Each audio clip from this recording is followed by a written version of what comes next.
See everyone. Okay, great. So I'd like to call the April 20th Committee of the Whole meeting to order. Sounds like, or it looks like we have everyone present, correct? Yeah, that is correct. We could start with, if you want to do a roll call first, Mr. Mayor, and then I'll Okay. go through some Yeah. housekeeping. Yeah, sure. Go ahead, Charlene. You want to do a roll call? Actually, Charlene is not on right now, but we'll do, Okay. yeah, I got Rod Stapleton. I see him on there. Trustee Kittredge. Here. Trustee Maher. Here. Trustee McClafferty. Here. Trustee Snagowski, which I don't see him yet. We'll wait for him. Let's see. And Trustee Kwasniewski. Here. Okay. And Trustee Snagowski said he was going to make it, so maybe we'll just wait. We could start and then we could have him do his voice vote when he gets in here. Okay, so kick it off. Correct. Yep, you're good to go. Okay. Yeah, so we have, it looks like 6 topics on the agenda tonight. To make things as productive as possible, we're going to put a 10-minute limit to each one, and we'll see how we do with that. So hopefully we can get through these. A lot on the agenda, and then we'll finish off with audience participation. George, you'll walk through everyone as far as the rules on that. George, you want to give a little update as far as how, you know, at least the logistics of how we do this on the Zoom meeting? Yeah, absolutely, Mr. Mayor. Just make a note, we don't need to hear a roll call, but Trustee Snagowski did just join us, so for the record. But no, I'll give a brief overview on where we're at with logistics and just some housekeeping items before we get to our agenda. Again, like our previously meeting on last Monday, our village board meeting, due to Governor Pritzker's recent stay-at-home declaration, all meetings must be held electronically or remotely.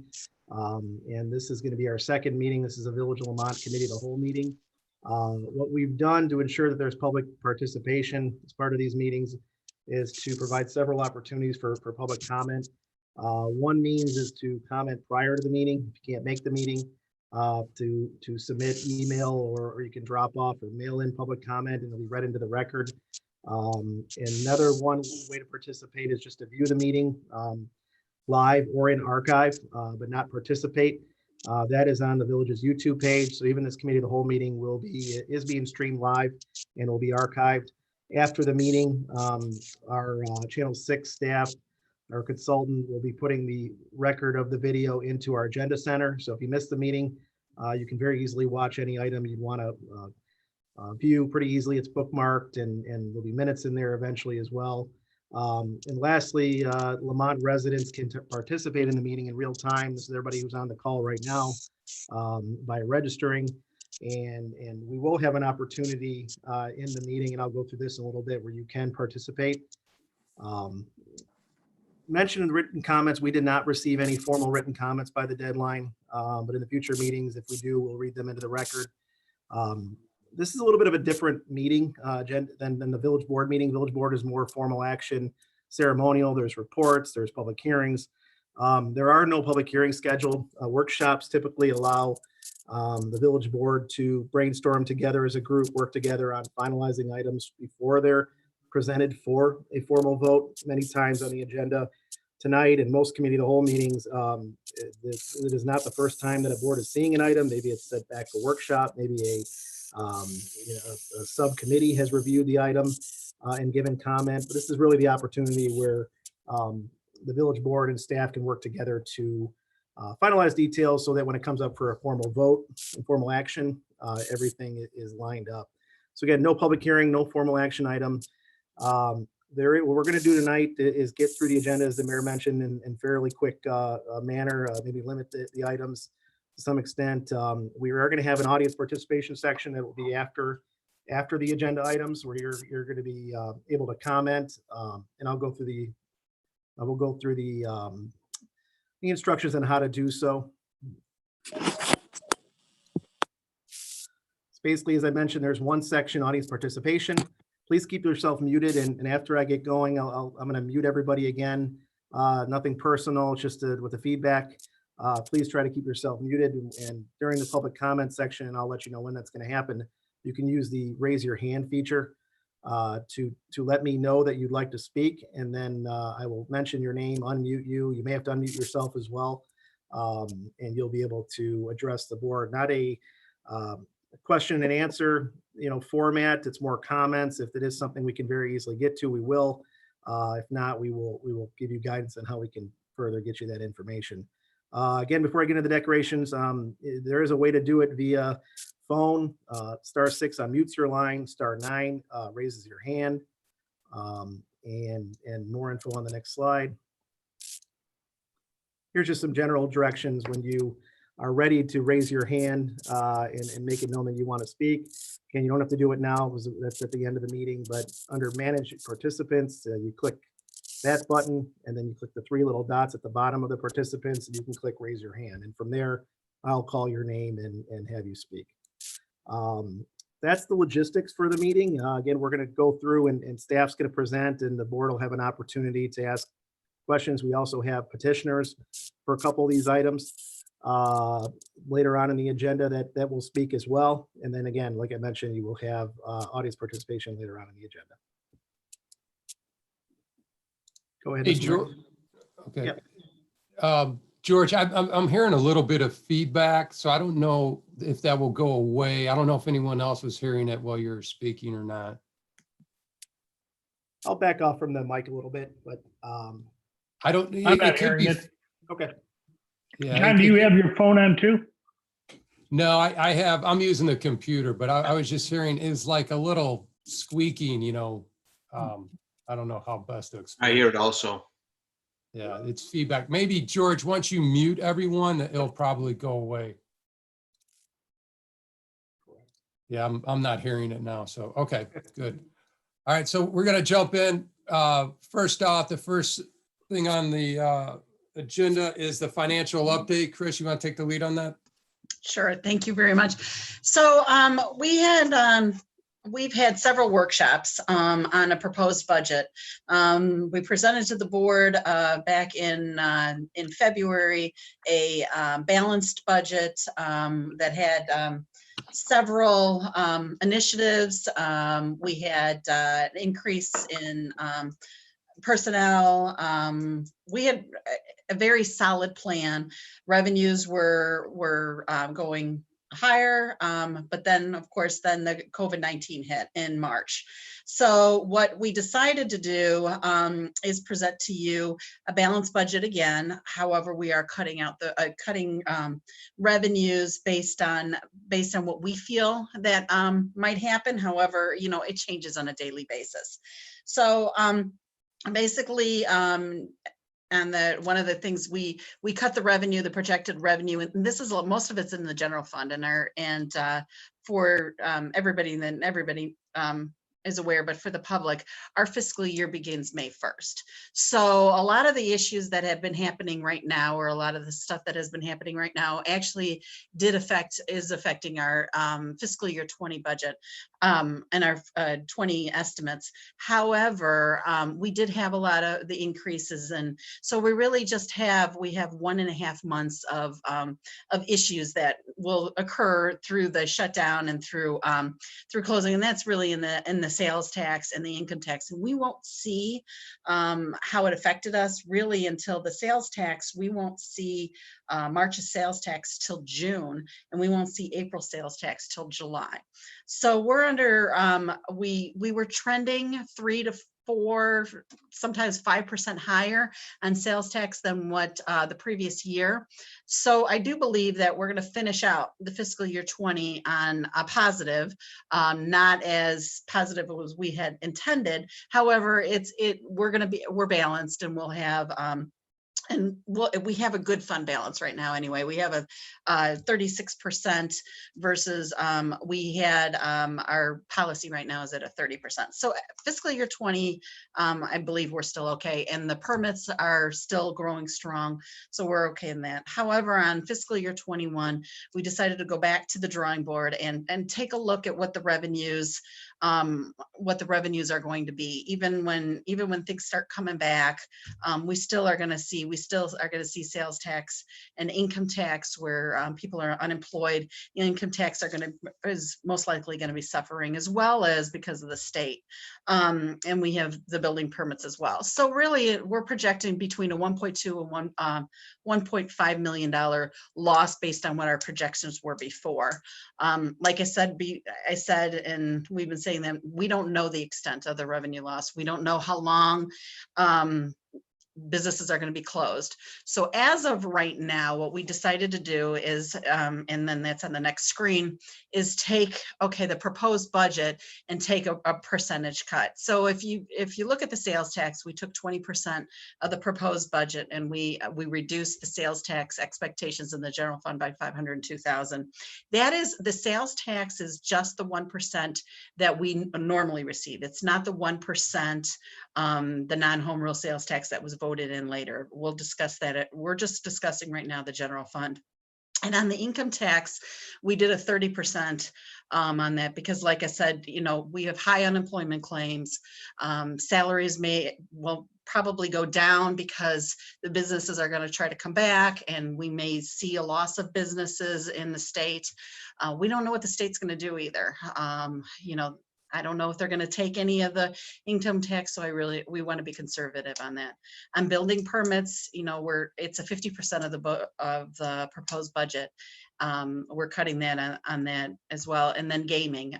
Gaming's been closed. We don't know when it's going to open, so we did a percentage of that budget as well. And if you could see it going down, fines and just basically a lot of the revenues that we thought.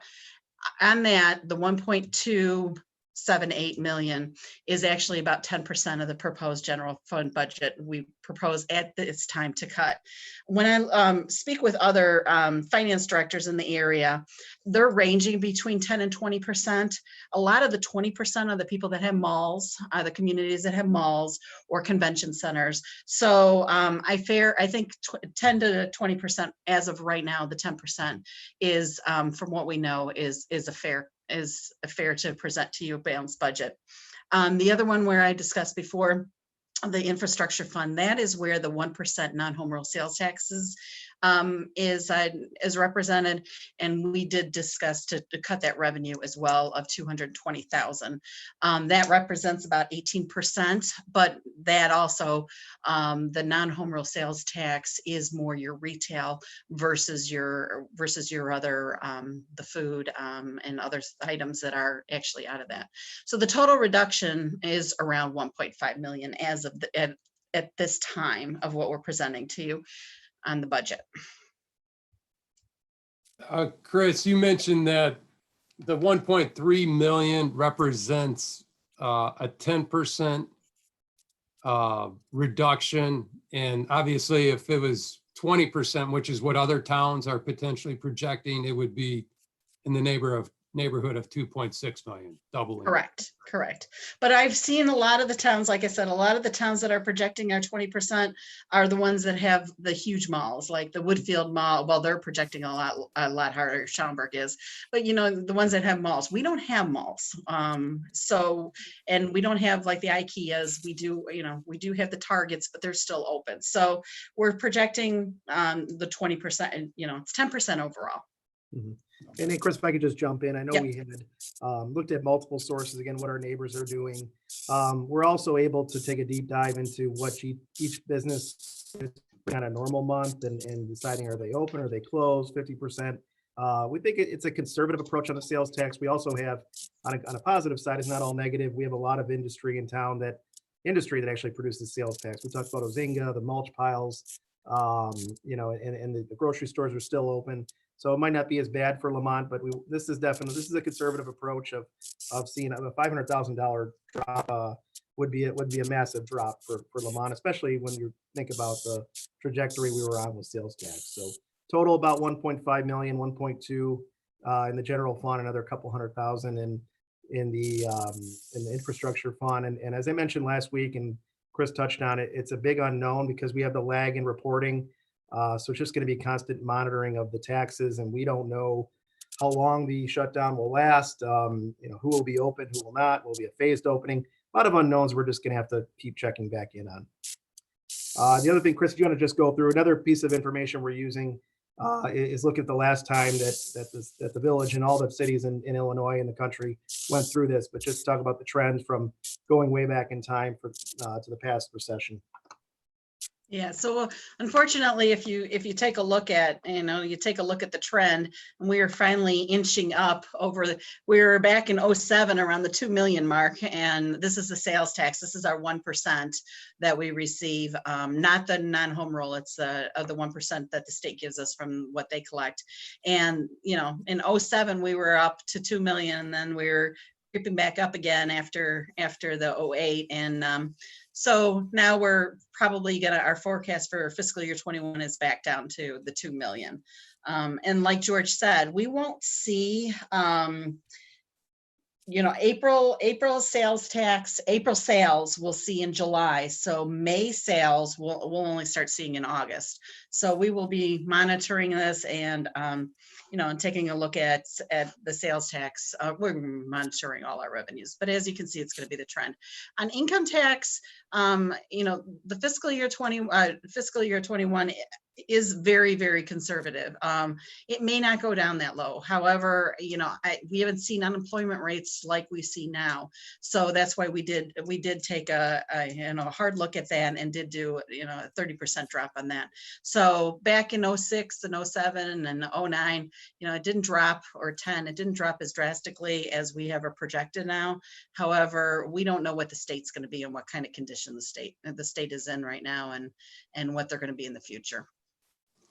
Chris, it's interesting after the bubble, the housing bubble back, 12 years ago, how, we felt the big impact of it in 2009 immediately, then 2010, but it's not like it's back up to what it was pre-recession within a year or two. I mean, it's kind of amazing, the ramps on both the income tax and the sales tax. If you flip back and forth on those, the ramps take several years. Correct. So again, there is a hangover from these types of events. Hopefully this hangover only lasts for another 20 days and then we're back to normal, but there's still a hangover effect, which we need to keep in the back of our mind, because just because the economy opens up does not mean we're going to be chugging along at what we were from a sales tax or an income tax.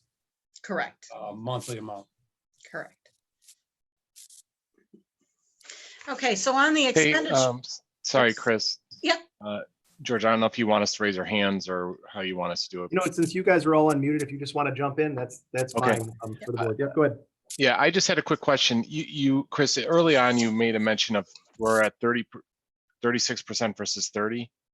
I didn't know what I don't know what that means. Could That's you on explain to our me? yes. So on our fund balance in the general fund, and then we don't have a slide on that. I apologize. But on the fund balance of the general fund, we have basically it calls for a 30% reserve. And through the last couple of years, through revenues and through, we've had very strong fiscal policies and expenditures. We look at all the expenditures and efficiencies. We've actually been able to increase that from 30% to we're up to 36%. And 1% is about $90,000. So, so our policy calls for the 30. We could, draw down on the policy if things get really bad, and when we don't see on the revenues or on the expenditures on any more cuts that we can do. So we do have a cushion on that. However, I don't want to rely on that, but we do have a cushion on that. And that was through the years we've really increased our reserves, which is outstanding for the community. So this is our rainy day fund. So basically our 30% is, I don't know, somewhere in the neighborhood of $3 million, correct? And if Correct. we're at 36%, we're north of 3 million. Mhm. So this is Yeah. basically money in the bank. If Well, we the wanna draw 6%, down- John, would be, the 6% would be in addition to the rainy day fund, though. This 6% is over on the reserves of the general fund. Correct. And we Our gen- also have the rainy day fund. So I We don't want to have- confuse those two. They're two separate issues. Yeah, we do have, but that's not a part of the 6%. We do have, Correct. um, That's oh, exactly what I'm saying. yes, we have the 6% of this in the general fund, and we do have a working cash fund of around $800,000 on a working cash fund. We have not touched that in I don't know how many years, but we have not. We've kept that at 800,000, and that is really that. So that's in addition to the 6%. So in all total, we have 1.340. That is what we have available between working cash and the 6% of reserves. Correct. got it. So, yes. Okay, so what we've done in order to make this this year, the fiscal year 21, the new revised proposed budget, what we've done to make it balanced, we have not used any of the reserves, and we have not proposed as of yet to use the reserves. So what we did is we put a hiring freeze on all new full-time and most the part-time seasonal employees. So we cut about 50% of the seasonal employees as of right now. We froze all the large capital equipment purchases, which is the vehicles. Those are the capital equipment. Those are the operating ones that are actually in the operating funds. So the vehicles and the largest pieces of equipment, and that affects your police vehicles and public works. They're the vehicles in the public works department, the trucks. We did a lot of discretionary operating costs and small equipment. We reduced any building renovations, or we did propose back in February to set up what's called a building maintenance fund, where for future, like the roof repairs or any of the building repairs, large repairs, we actually took those out. We are looking for grants to see if there's any way we can apply and receive any grant money for that to assist with any building renovations or building maintenance. We cut out any of the special events for safety and financial consideration. And then, so as of that, we did cut from the general fund. We made the general fund as balanced with all those cuts. Now, if things continue, and that's why we said with the reserves and the rainy day funds, if things continue, we can look into our reserves. We would have to amend the budget, and we are looking to use this now and to basically probably, well, we're looking to change our fiscal year. It's about half and half on the communities. Many communities are still on the May 1st fiscal year. However, I believe it's easier with the board, it's easier with the public to have a calendar fiscal year. It would be beneficial for us as well now, because when we look in August and September, we'll have more of a picture on how it's actually affected us versus right now. So to transfer over to a calendar fiscal year, that will we will be discussing that with the board in August. Any questions? Okay. Okay, Chris, just and as the train goes by here, just want to summarize, obviously, just it's about financial flexibility during these tough times. There's a lot of unknowns, could be worse, could be better. Cash is king, just trying to hold off on the big purchases. We're in a pretty good shape with our equipment and our fleet, at least in the short term. Let's get through the next 3 months and keep monitoring the revenues. And that's kind of where we talked a little bit about it last week, just continuing to provide services to the community. We're not out of the woods yet with COVID-19, obviously, and keeping everybody healthy, staffed, and prepared to move things forward. And then the revenues, we talked about the lag in revenues from sales tax, income tax. We don't know what the state's going to sweep. Back in 08, it went down slightly, but then The state a few years ago even started to take more of their income tax money. So we'll see. We hope not. We're going to work with our partners to ensure that doesn't happen. Speaking of which, we're engaging with our council of governments, DuPage, Will and Cook. They've great resources on trying to do some joint lobbying effort for these type of initiatives. And also if we're able to, early stimulus bills that the federal government allowed for direct expenses to be recouped from local governments from COVID-19. We don't have a whole lot of that. We'll put together what we can. Really, where we're going to be hurting is lost revenue. We've been hearing that future stimulus bills might have a component of lost revenue for towns and counties because they're just going to be absolutely killed during this recession or during this COVID-19 period.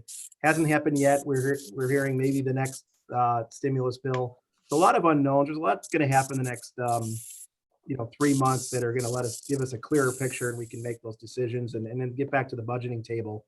What Chris didn't mention last week, we approved our capital plan. What we are continuing with our full capital plan, even a little bit more than our full capital plan, I would say, because we've received some state funding for Stephen Street. You're going to see that work happening. It's happening now as we speak. McCarthy Road and the Main Street water main that comes from a federal grant. So you will see a lot of projects out the door, which is a good thing. We want to keep that going. And we're continuing to engage with our community, just trying to keep up to date what our residents, businesses need.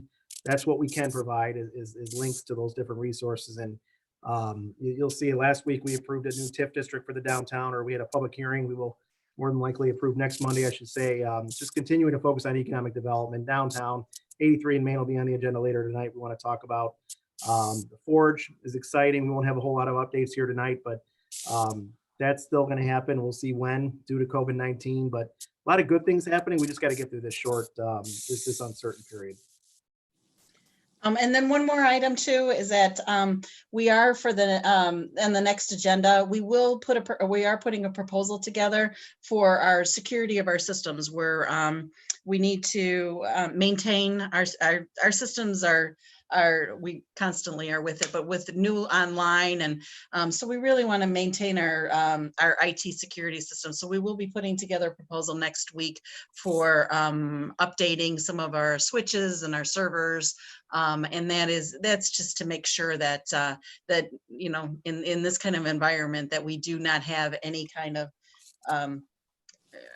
breach or anything like that. We do not want anything else. So we're making sure 100% we're making sure. And okay, so like Chris, we talked about changes in policy. So you want to go through that real quick and the fee ordinance, not a whole lot of changes, but what we're doing with water and sewer and the vehicle stickers, and then we'll take questions. Yeah, so on the fee ordinances, you'll see we have to update it every single year. However, we do not have any significant changes at all in the annual fee ordinances. Everything is going to be maintained the same. On utility, water, sewer, utility collections, we are going to continue to waive late fees until the stay-at-home order is lifted. We work, and this is an ongoing, we've always worked with our residents and payment agreements. And we do have, when I first started 5 years ago, we did put together a policy where if our residents seek township assistance, and then we can put the payment agreement together for them. It's a 3 to 4 month payment agreement with no interest, no nothing. It's just an agreement to get them back onto course. On vehicle stickers, we will see no increase in the 2019 rates. As you recall, we did do an online option last year. It was very successful.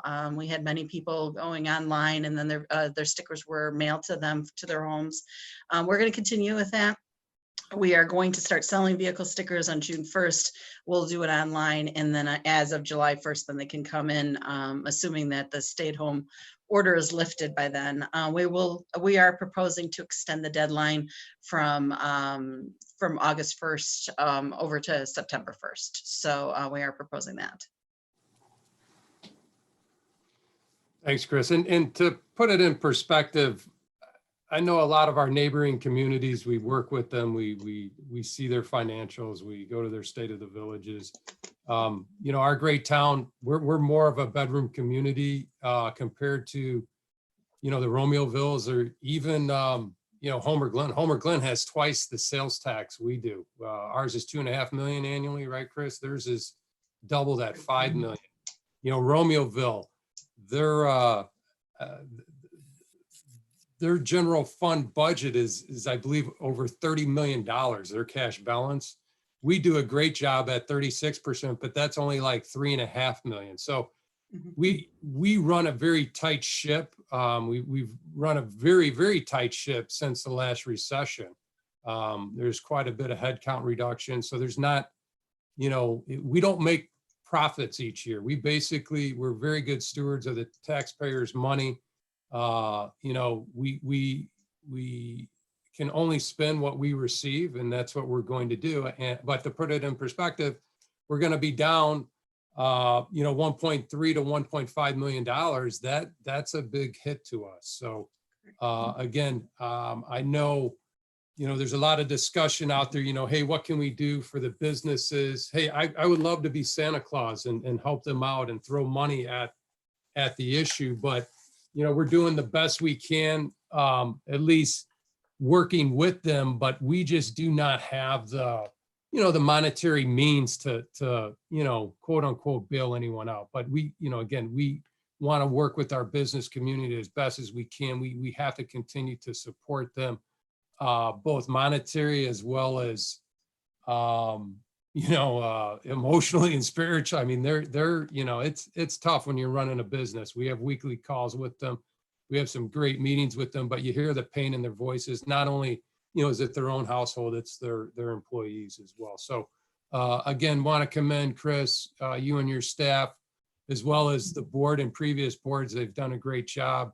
You know, we always have a balanced budget, but when you take a $1.2 million hit and you basically have a staffing model on the expense side, it's tough to make ends meet when you start going beyond a $1.2 million, you know, shortfall. So we gotta keep an eye on that. So again, thanks, Chris, for your input on this. And obviously these numbers are fluid. We'll know more as time goes on, right? Thank you. Okay, so our next steps is next week, we'll be presenting to the board the ordinances, the budget, the annual fee ordinance, authorized position and pay plan ordinance. Like I said, with the authorized positions, really it's we're doing status quo. These are just the ordinances that we have to, per state statute, to have the board adopt on an annual basis.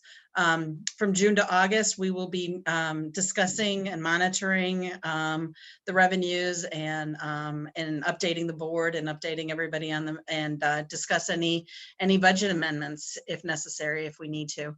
And then in September, we will present to the board a new budget calendar with a transition plan to go to an annual calendar year basis.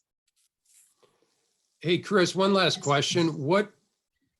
Where are we with the pensions? Do we have an updated tally as far as where our pensions are at? I know that comes at the end of the month. Is that correct? Our year end? Yes. Yeah, we do not have the actuary where we are percentage wise. I do know, you know, when they gave us a quarterly at the end of March, it was pretty bad, but then it you know, it's been fluctuating. End of March was really, really bad. And then in the last couple of weeks, it got a little better. So we have to wait for that report to come out on the pensions. So we do have to do the actuary on that. And I believe the pensions all in were between the police and the IMRF. I think we were $13 million underfunded. I think it was 10 million police, 3 million IMRF. No, it was 7 and 3. 7 and 3. Okay. Yeah, double check. Yeah, just double check that. Okay. Yes, Yeah. yes, All right. 7 and 3. But it could with the year end. Now IMRF is at a calendar year end. So so the numbers will not show this decline. But the police pension will be at our fiscal year end. So it will show the decline at this time. So but needless, it's, you know, It's- And what is in our budget for pension payments? For this coming year for And if you fiscal need year to get 21. back to me, that's fine. No, for fiscal year 21, our pension payments are 925,000 is what we levied on the taxes versus the year before we levied 873,000. So we Okay, did so increase it up. almost 10% of our budget is just obligating, basically unfunded pension Correct. liability. Got it. Is to, yes. Mhm. Yeah, and the reason why I bring that up is I think we need to talk as a board. You know, if we're ever going to fund the pensions, I think as of right now, it's always good to get in when the stock markets are low. You know, I think we might have a window here. I'd like to talk more about that. Some people might argue, hey, why fund your pensions when, you know, the federal government might do it for you? You know, I don't like to look at it that way, but I mean, there's a lot of crazy talk out there. I know our speaker of the head of the Senate of the state is asking the federal government for $41 billion of funding. I kind of chuckle. I'm like, why ask for that? Ask for 140 billion, and then that way you could fund the entire pension in Illinois. But I mean, it is, you know, it's going to be a big hit to the pensions once, you know, once they revalue it with the stock markets down. So we'll have to stay tuned there. Yep. Okay. Any other questions for Chris? Comments? I know we went over 10 minutes, not a good way to start, but that's probably one of the more in-depth topics. I'll delay here in case any of the trustees have anything. Okay. Nothing all for right. me, John. Okay, thanks, Dave. Okay, we'll move on. Okay, the fuel center by 135th. Who's going to take this? Mark or Jason? I got it. This is Jason. Thanks, Jason. How are you? Hanging in there, hanging in there.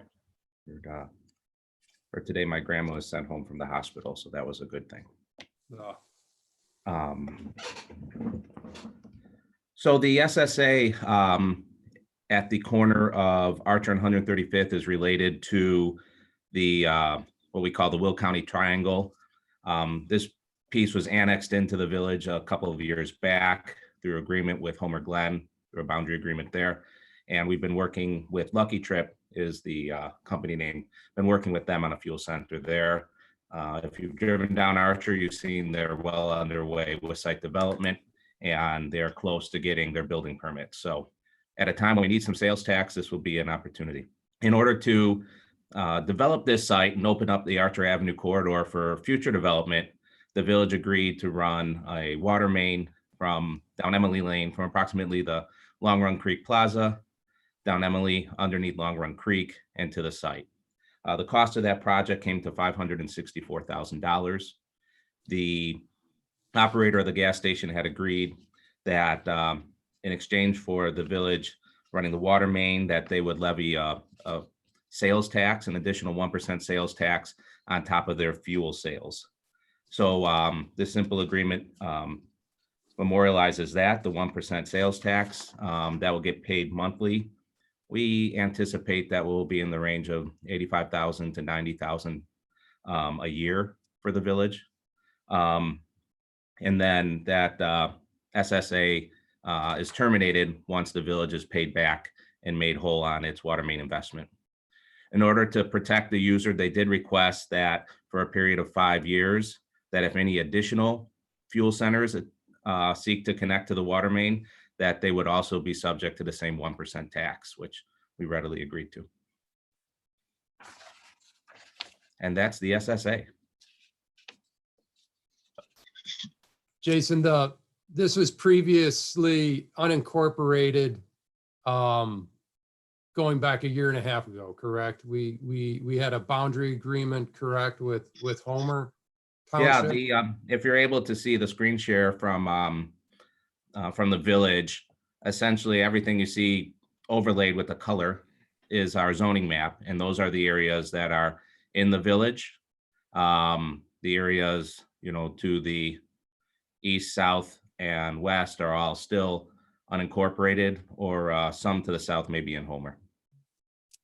So we had a boundary agreement with Homer. This was actually they had the rights to this territory, and we partnered with them. Want to thank Mayor Yukich and the Homer board. We worked out an agreement with them where we would actually annex the property in. It is now Lamont. Pretty much that entire triangle that borders from 135th, 355 to Archer could potentially be annexed into Lamont if the homeowners so desired. This is appealing, obviously, because we do not have any gas stations on the west side or south side of town. We have to leave town to do this. So excited about this. And again, this will have a payback in how many years? I think, between 6 and 7 years. 6, 6. projected to be 6. Yeah. So again, it's and that will all be paid from new sales tax dollars coming from that fuel center site. So again, a good win-win, and again, appreciate working with Homer as this area is very appealing, and it's for residents. It's something we need. We need gas stations on this side of town. Yeah, and in this economy, obviously essential service, and although people are driving less, it's still they're still showing pretty strong numbers at the fuel centers. And the fuel center is in any word on specifically what gas station it will be? Right now they're working with BP. It's likely going to be a BP. Okay, thanks. And Jason, with all this development that was in the pipeline leading into COVID-19 and just trying to see them through to bring the tax dollars to town, do you have an update of where they are with their permits, and when do you think they'll be opening? I mean, a rough estimate. Yeah, all the drawings are approved. They're getting their contractors registered. So as soon as we receive those, we're ready to issue the building permit, and we expect this to be open this year. Cool, thank you. All right, any other questions or comments by the trustees? Yeah, I have a couple questions. This is Dave. Go ahead, Dave. Are they still proposing a fast food in the site? Yeah, they haven't identified who their QSR, quick service restaurant, would be, but it does have a little drive-through component, so they are still looking at that. But that is or is not part of their current permitting that we're seeing from them. There is, I think there is a generic build out for that little restaurant, but again, I don't think they have an operator identified. Okay. And would that operator be subject to this SSA 1% sales tax? No, they would only go on the fuel. Is there a reason why we're excluding other businesses that would tap into this line until we paid off the SSA? Yeah, that was just a negotiation back and forth. They wanted to remain competitive should another fuel center come in, and we're especially right now in April. Do I understand your question right, Dave? You're saying your question is, if anybody other than another fueling center comes in, are they excluded from the SSA? The terms of this one is, if another fuel center comes in, they would be subject to the same 1%. So the question is, what about somebody other than a fuel center? Exactly. Why wouldn't we want anyone who's tapping onto this until it's paid off get charged the SSA 1%? Yeah, that's a good point. I think, I don't know that are they excluded, Jason? Not necessarily. We just agreed to include a fuel center. We could certainly agree to include anybody else. And we intended, Jason, to simplify it because the developer did ask for recapture agreements, and we've seen some of the issues those cause, and then it tends to slow down other development. So this method, it gives us the control. So if there is a new user that comes along the line, we can assess the same SSA, but the developer is willing to cover it all with his own product for just about anything other than if a new gas station comes in. We thought that was fair. And I I guess George and Jason and Dave, to your question, the exception to the same terms might come into play if the other business were on Homer Glen's property only. Then we may have to negotiate some kind of sharing with Homer Glen. I guess that would be the only thing. In this particular case, it's already been agreed to that we're sharing on this fuel center property. Right. You know what I'm saying, Dave? No, I mean, I understand, but is that right? Let's say, for example, across the street on Homer Glen's property, a business comes in and they want to tap on. The question at that point would be, does Homer Glen collect the sales tax and pay us? How do we go about doing that? We'd have to negotiate with Homer Glen and whoever that business is, because we don't have any terms with Homer Glen on other properties. I'm speaking here as if I know what I'm talking about. I'm suggesting that those are the terms. We don't have any other agreement. And Rick, I mean, we have full control to do that if one does come in. I think from to simplify it, this developer is willing to fund it themselves. Right. Yeah. Excluding this agreement and this developer, we could go after someone else. We'd have to figure out what those terms are as it relates to Homer Glen and that other developer. And we get a quicker payback, correct? Yep. Yeah, so sorry, I'm, okay, so this contract is limited to 6 years, right? It's limited until the $564,000 is paid. Okay, so there's no time limit on that. No. Okay. All right. Well, I mean, there's a time limit. There's a time limit on the 5 years that you mentioned for the additional 1% to potentially another fuel center. Oh, okay. That I thought there was something on there. Okay, but in general, so let me start my question over. Why wouldn't we charge everyone tapping into this line the 1% and get this paid off of our book? Because we're the one that's funding this. So why wouldn't we charge everyone that's tapping on, get this paid off as soon as possible, so we don't have it sitting here? And if there's a benefit to this person who's the original one, but anyone that's coming in here for 6 years, I feel like from a business perspective, why wouldn't we be making it competitive on that corner? Dave, I think one of the factors might be that the fuel is what's going to generate potentially 100,000 a year.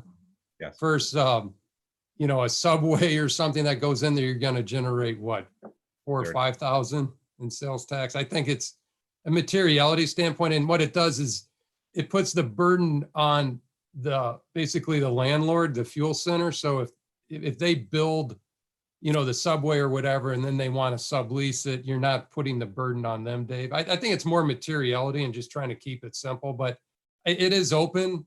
But I don't, it's not like you're going to get, an additional, 100,000 a year. It's smaller change.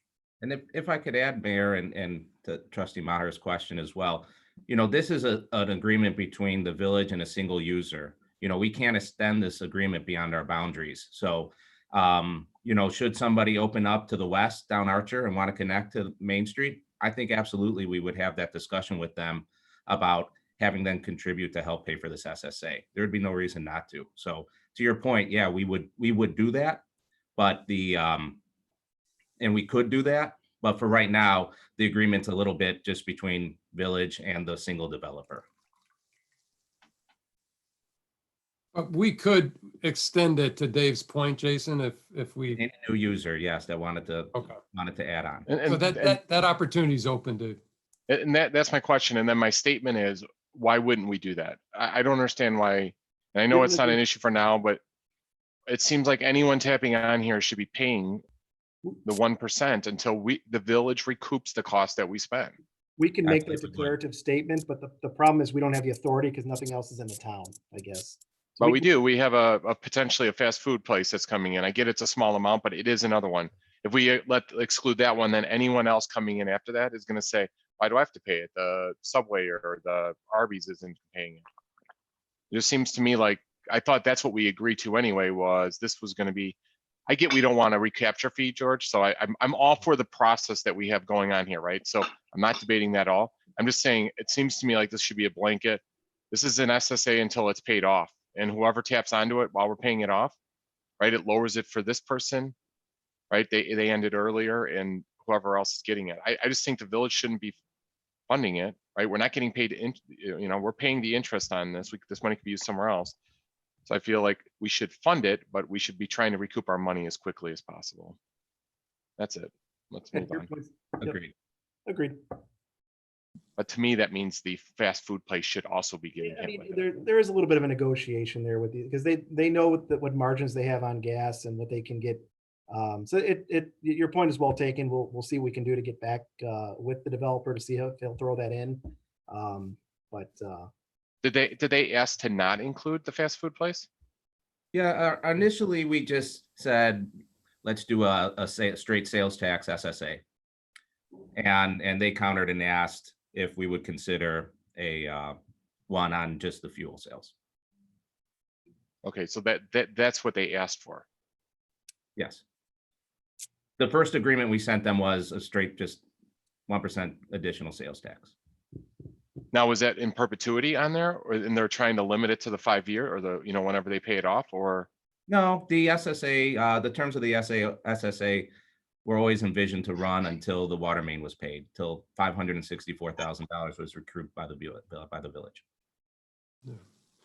I think the options there, and Dave, what we could do is look at, because there are some costs to this, right? I mean, the SSA is, I mean, don't we have to monitor it? And it's not just remitted by the county, right? I mean. Yeah, they, in the agreement, they agreed to pay the village monthly. Yeah, so we could, Dave, the options there to answer your question. But there is, I guess a materiality aspect to it. The good news is obviously this opens up this entire triangle and corridor, getting this water down here. So this was kind of it's a big, big step to move forward to potentially, add onto this triangle if these landowners wish to. And there will be, you will collect the full sales tax across the site plus the 1% non-home rule sales tax as well. Okay, great. Dave, anything else? You'll get the Any other water truths? fee too. Yeah, you'll get water. you get one, No, that's all I have. no sewer. I'm excited. I mean, that said, I'm excited for this development. So hopefully I don't sound like I'm not. I think this is a good addition to town. So nice job, Jason. No, I appreciate it. Yeah, it's been back and forth. I appreciate their patience. We've been working on this for 2 years, I think. There's been a lot of leaps of faith there, and they've trusted the village all along. Yeah, this has been a time-consuming one. And any other trustees? If not, 83 in Maine. Jason, are you taking that one as well? I am. Thank you, Mayor. I'll let George set up some of the images here. So just to remind folks where we were at last with 83 in Maine.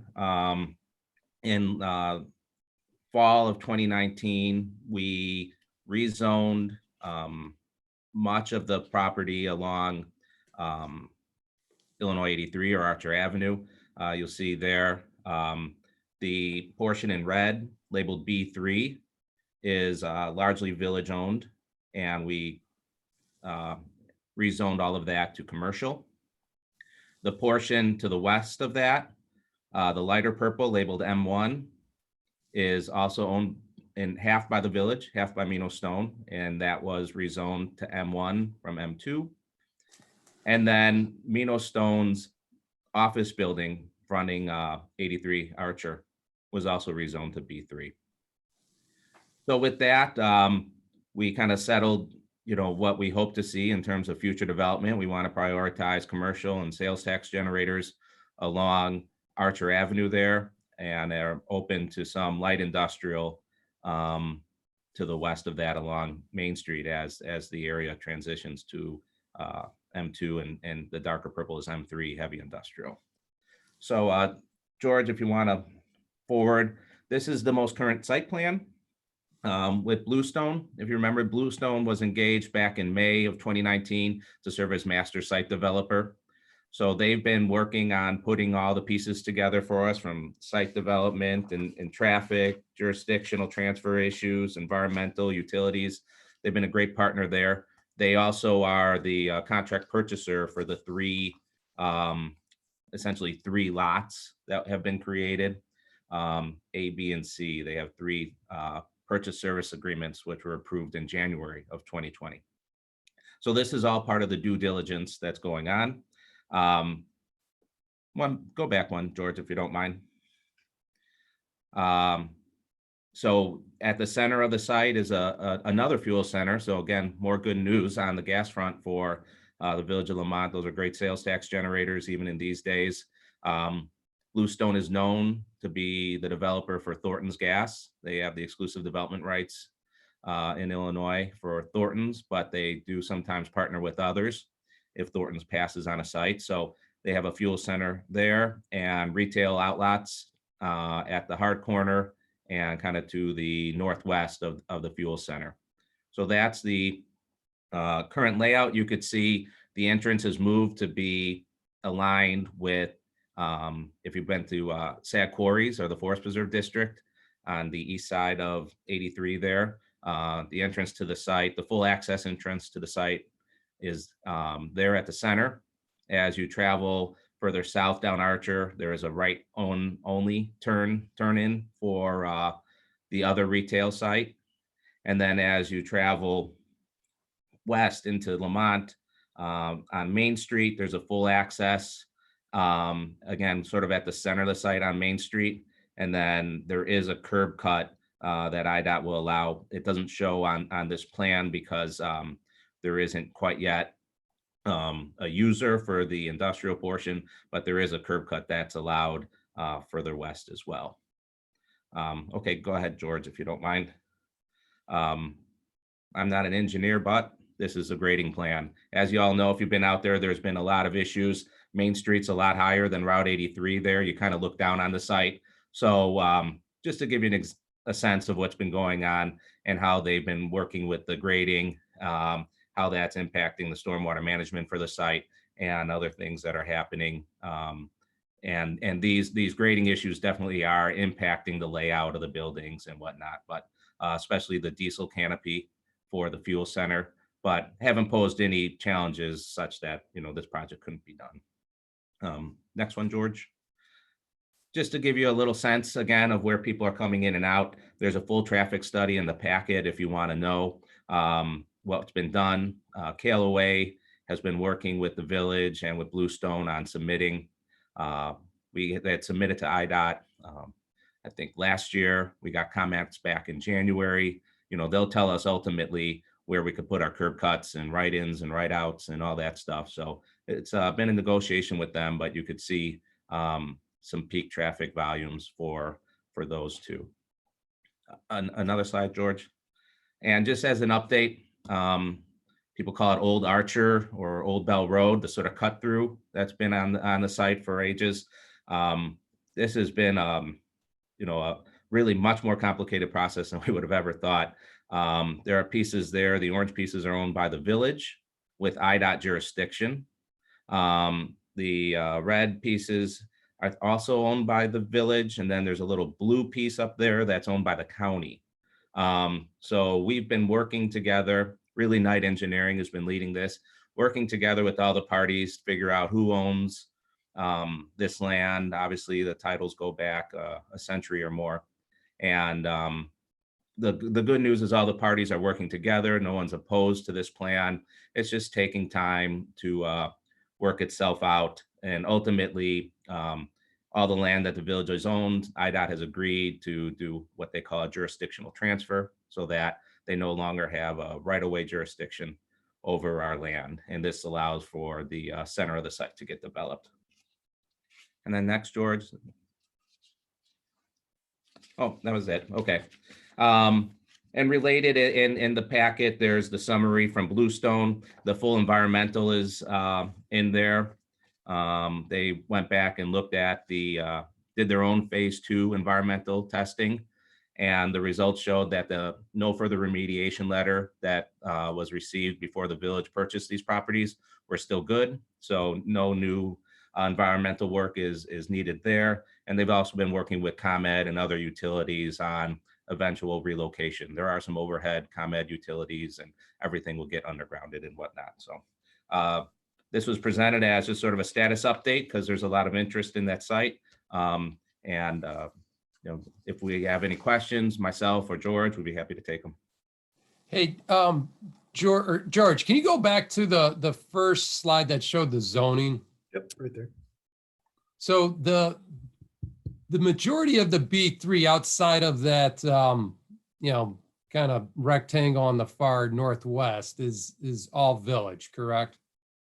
Yeah, if you drew a line Village from only. the M1 east, that's the village property. And so we were addressing the M1 and M2 zoning. That's all owned by Mino Stone, correct? The M1 zoning is split. The eastern half is owned by the village. It's sort of our back nine, so to speak. And then the western half is owned by Mino Stone. Got That it. was zoned M2, and we rezoned that to a lower intensity M1 industrial. Got it. And then Mino owns the entire M2 north of there. That's correct. And the thinking, obviously, as a board was we just didn't want to look at our 15 acres in a vacuum. We wanted to look at, hey, what other opportunities could we maybe piggyback off, especially our portion of the M1, correct? And so the M1, so we basically own the eastern half of M1. Mino owns the western half of M1. If there was a potential development where we included a bigger development to include both of those sites, that is something that, the potential is there. Obviously, that has to be worked out. But moving forward, as of right now, we don't want to be delayed by, other landowners. We want to move forward on our 15 acres, including our portion of the M1. And I think that's probably the bigger part of this update. Is that correct, Jason? Yeah, we want to make sure people knew that. Yeah, that we're moving forward. Chris keeps asking me, when is Bluestone going to buy this property? It is under contract, and that would be a huge help. So we want to make sure, we keep the foot on the gas, so to speak, not to make a bad pun, but, we talk with them pretty regularly. They are well capitalized. They're not afraid of this economy, and they're moving forward, which is great news for us. We also hope, I know Chris was asking me, for the upcoming budget, if we think we're at least going to sell parcel B, that's the fuel center piece. And I said, absolutely, yes, I think so.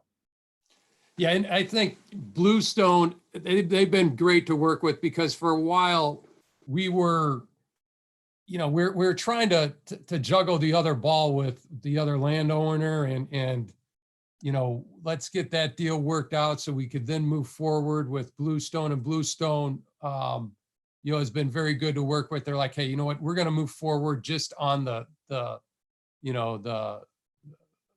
commercial red. What would be their timing, Jason, as far as moving forward with the 15 acres in the short term? For the sort of the industrial B3. For the B3. The site is divided so that the fuel center and the outlet to the north are on one agreement. They call that parcel B, and that's the one I think that they're ready to take down immediately. They have been talking, though, also to some purchasers that would package parcel A, which is the hard corner, along with the fuel center. So there's a chance, once we have a user signed up, there's a good chance we'll get closer to seeing a sale this year. They have strong connections with the retail community, and we've worked with them at shows like ICSC and the like. And so, they've been bringing development partners to the village for over a year. So I'm pretty confident they'll be able to make that happen. And we've had some good calls with them, obviously with COVID virus. You know, a lot of times the world ends with real estate development, but you know, they assured us, hey, you know, they want to move ahead. It makes sense. Gas stations do well even in recessionary times, so they want to move ahead with that. So that it was all good news. We heard all the right things, and that's another you know, reason for this update. Mm-hmm. Yes, can I ask a clarifying question here? When Bluestone came in with when we put this out to bid, essentially for someone to buy it, they put a bid on the entire property, didn't they? Yeah, they split their bid into sort of 3 parcels, so that there's a parcel A, which is 9 acres, including the stormwater management, and that parcel is sort of the M1 essentially. George, you want to switch the screen to the actual site plan? I think that kind of Yeah, breaks. you it can up. see it if so the area that is blank essentially to the west. You can see the dashed outline. That's parcel A. They came in with a contract for $625,000 for parcel A. Parcel B is the middle section, so that fuel center, you can see it outlined there, and the retail building to the northwest of the fuel center is what they call parcel B, and the contract there is for 1.5 million. And then parcel A is that little triangle hard corner at 83 in Main, and the contract there was $575,000. So all in, their proposal was for $2.7 million. Okay, so are they still, and then there was a 180-day contingency period, right? Or due diligence period? Yep. So I just got a little confused in the conversation you were having with the mayor. Are they talking about not doing parcel A at this point and just B and C, or is all of that still in the due diligence and we're still looking to sell all 3 properties to them, you know, within that 180 days? Yeah, ideally. No, they are still working on parcel A. Ideally, they would be able to acquire additional land to the west and have a bigger industrial piece to work with. Not that we can't get something good here, and we have heard some good news. But you know, given coronavirus and when that started to really heat up, you know, I put a call in to them right away and said, hey, let's show the progress that the hard progress that we've made on, you know, the retail part. Yeah. That doesn't mean Dave, that they aren't talking think- about the industrial part as well. They definitely still are. Dave, were you confused because he mentioned another user looking at parcel A and B No, potentially? I'm just, it sounded like on the talks that maybe A wasn't going to get sold at the same to Bluestone. So I'm just trying to figure out exactly all 3. Okay, what I heard is that Bluestone may have another potential user that they would then sell off to, interested in maybe A and B rather than B and C, or the brunt of B, including the northwest building. So I did hear potentially 2 different Yeah, tenants there are that different Bluestone scenarios is for talking sure. to. They're marketing all the property. We just don't have a layout to show for the industrial section. Yeah, and I'm okay with that. I was just trying to find out if they were still moving forward on that other parcel, because I got confused and it sounded like you were saying maybe they weren't. So I just wanted to confirm that. Hey, Dave, what they told us is, so B is basically the filling station and the restaurant. That's the middle piece. They're going to move forward with that and get the filling station in. The restaurant, they'd have to find obviously a tenant. They'd probably build it out, lease it. So they want to move forward with that, which is what we're excited about. In the meantime, A, which is to the west, you know, they're talking light industrial. They're hoping to have that all packaged and you know, be selling it at, you know, the ICSC in Vegas, right, next month. That's not going to happen. But they did potentially find another user for it. It's preliminary, but it was exciting to hear on the call last week, and it'd be an ideal user, something more on the, technology storage side potentially, so it wouldn't be a lot of traffic, but, we'll see. Those things come and go, but, and then on the far southeast, the toe of the shoe, I like to call it, again, that would be something they would be looking for a user on it, but they're moving forward with pretty much the B in trying to break ground and get that up and going as soon as possible, the gas station. So do we think that A could be delayed after that 180 days on the sale? Yeah, it could potentially. I mean, they could ask for, another, I'd have to look at the terms, but they could ask for another, period of due diligence. Okay. We hope not, of course, but, No, and that's where sorry, that's what I was trying to get to. I felt like that's what you're saying, that, hey, that kind of seems like, it might be longer than the 180 days we thought, or maybe they're not necessarily, right now, they're not selling it. I assume they were buying it, whether or not they had a person or, a customer in there or not. That kind of made it sound like so. But I understand the situation now. Thank you. You're welcome. And there was many cuts with, looking at the engineering with this. Again, I'm not an engineer, as Jason like to remind me, but there's obviously a lot of issues with detention and MWRD issues, correct? I mean, this is from a topography standpoint, obviously this is a tough site to work with. Learned a lot, right? What maybe, slowed down the industrial side a little bit was taking a look at that. Obviously, it's adjacent to additional industrial property, and we're kind of trying to look at it as a 32-acre opportunity, looking at the properties that Mino Stone owns and seeing if there's something, a much larger play there. But just with the topography and the cost, it really didn't work out. Bluestone's engineers did engage with the Mino folks and a contract purchaser they had to look at that in January. So I think it did kind of maybe not slow things down, but it definitely gave us a little bit of a pause as we tried to figure out what we could do exactly on the industrial side. We definitely have a clearer picture now, and as the mayor said, that's going to be helpful. We think we have somebody that might be interested. Okay, Jason, thanks for the update. Any other questions from the trustees? Will they be developing the other two lots alongside with the gas station?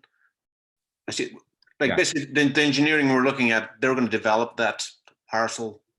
Yeah, they're getting everything pad ready. Bluestone's certainly capable of being the developer and building vertical, or, it'll be ready for somebody else if, they want to serve as a developer.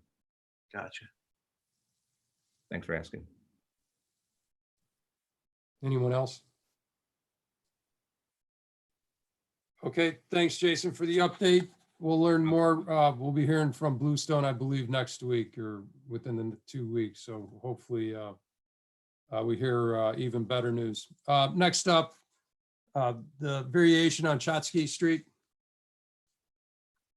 Jason or Mark, who's taking that one? Thank you. So yes, this item is for 718 Chachki. It is a variation request. The applicants are the property owners, Kelly and Susan Zajac, who are here present via Zoom with us. The request is a variation to the UDO. The UDO requires in the R4A zoning, this property is zoned R4A, that a garage would need to be accessed from an alley if there is a developed alley adjacent to it. Their request is to not use the alley, which hopefully you can see is kind of shown there with a dotted line, but rather access have their garage access Chachki Street to the north. And yes, go ahead, George, if you could go to the next slide. Here you can see the proposed site plan and grading plan proposed site plan overlaid over the existing topography of the site. We don't have a building permit or elevations in yet, but we have reviewed this, and it complies with all other aspects of the R4A zoning that are applicable. As you can see, there is a creek running through the rear of the property to the west, to the southwest, and that does create significant topographic issues where they couldn't put a detached garage further to the west and access the alley, so or even an attached garage accessing the alley further to the west. So it does limit their ability to access the alley, creating kind of more of a sharp turn in. If you were to turn in from Chachki, you'd have to turn right away. Yes, and go ahead, George. The applicant has provided some photos with some narrative kind of showing that there is a very steep incline there with the alley. And also that there are other properties nearby that do access Chachki Street. The intent of that provision of the code, the R4A, typically are older parts of town. And the intent is to sort of preserve the character of an older part of town so that infill fits in. Here you have a street, though, that does have a number of other properties that do access the street, though. If you can go on to the next slide, George. There's just some staff photographs there as well, kind of further showing some of this. This request was heard at a public hearing, the Planning and Zoning Commission, on April 1st. One neighbor did attend and speak in favor of the request, and the request did receive a unanimous positive recommendation from the Planning and Zoning Commission. The applicants are here as well, in addition to myself, to answer any questions that you may have. Hi, Kelly and Susan. When are you guys, as far as timing, what are you looking at as far as starting construction?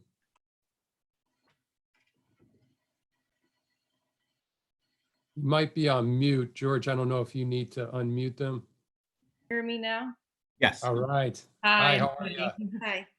Our plan was to start building this summer, but unfortunately, with the coronavirus, we are just kind of holding on to see, when everything opens up and it's stable enough to start that plan to start building. So it was supposed to go in within the next few months, but we're not sure.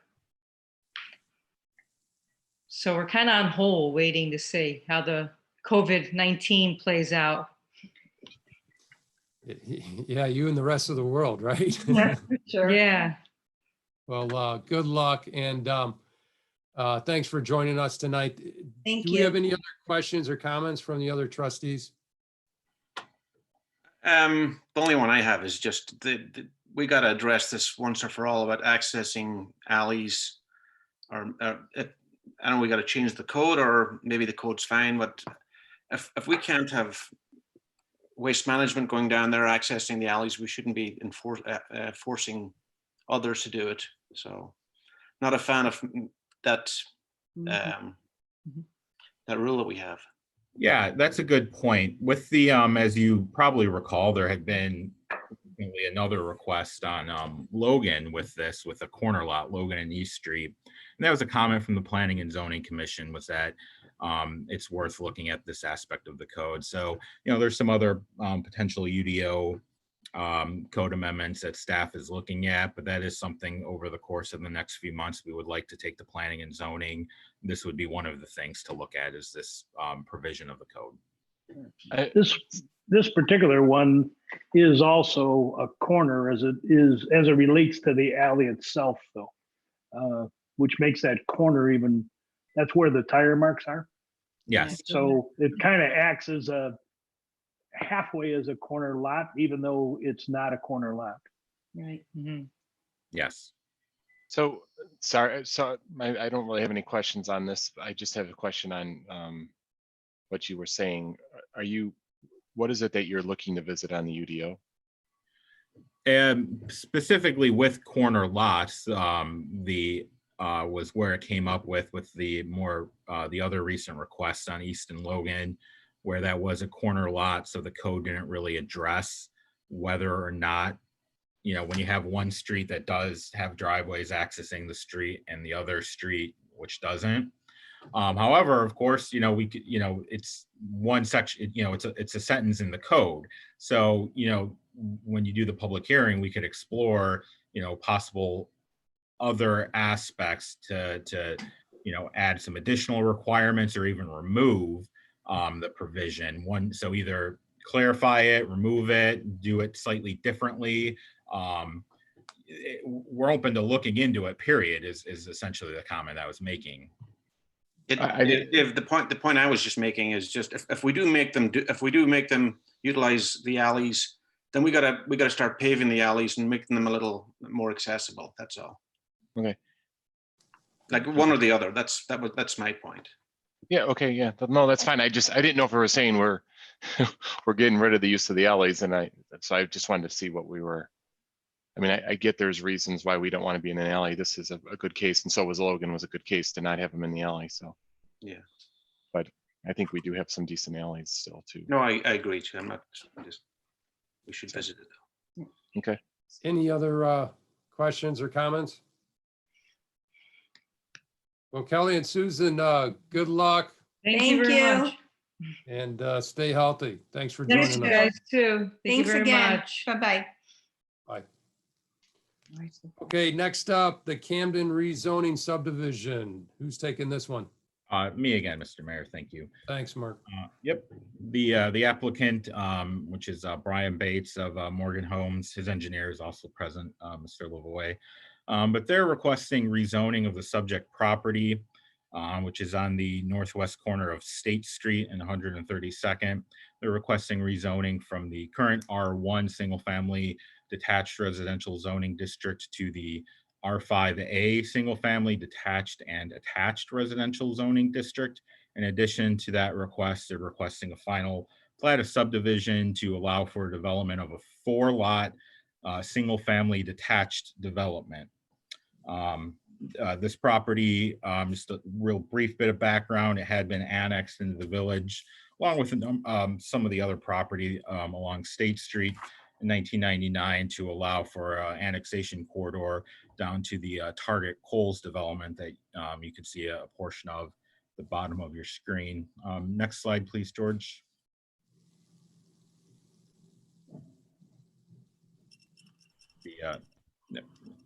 There we go. So here's the plat of subdivision as provided by the applicant. As you can see, there are 4 lots. All of the lots would comply with the standards in the R5A zoning district, which is our new zoning district that's been put in place just within the last 1.5 years or so. Lot 1 is a larger lot. It is a corner lot. There is a stormwater detention there as well. It's a little over 19,000 square feet. Lots 2 through 4 are 11,449 square feet. Again, all of them have a 25-foot front setbacks, 10-foot side setbacks, 30-foot rear setbacks, 75-foot lot width. Again, all in complete compliance with the R5A zoning district. Also note that they are dedicating a portion of the property on the east for State Street right away, and also dedicating their half of 132nd Street along the southern portion of their property line. Next slide, please, George. This is their site plan, grading plan. You can see that they are proposing to improve their half of 132nd Street to bring that in compliance with the current development standards that we have in our code, curb and gutter, etc. In addition to the sidewalk that you see that they're proposing to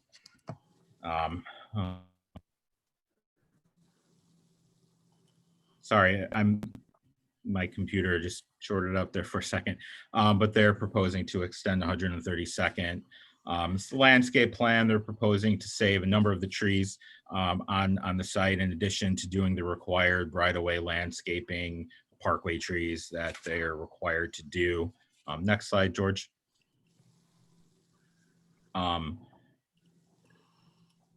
Here, thank you. When this item was before the Planning and Zoning Commission, we had not had elevations or renderings from the applicant. They provided this to us after, between the Planning and Zoning Commission and tonight's meeting.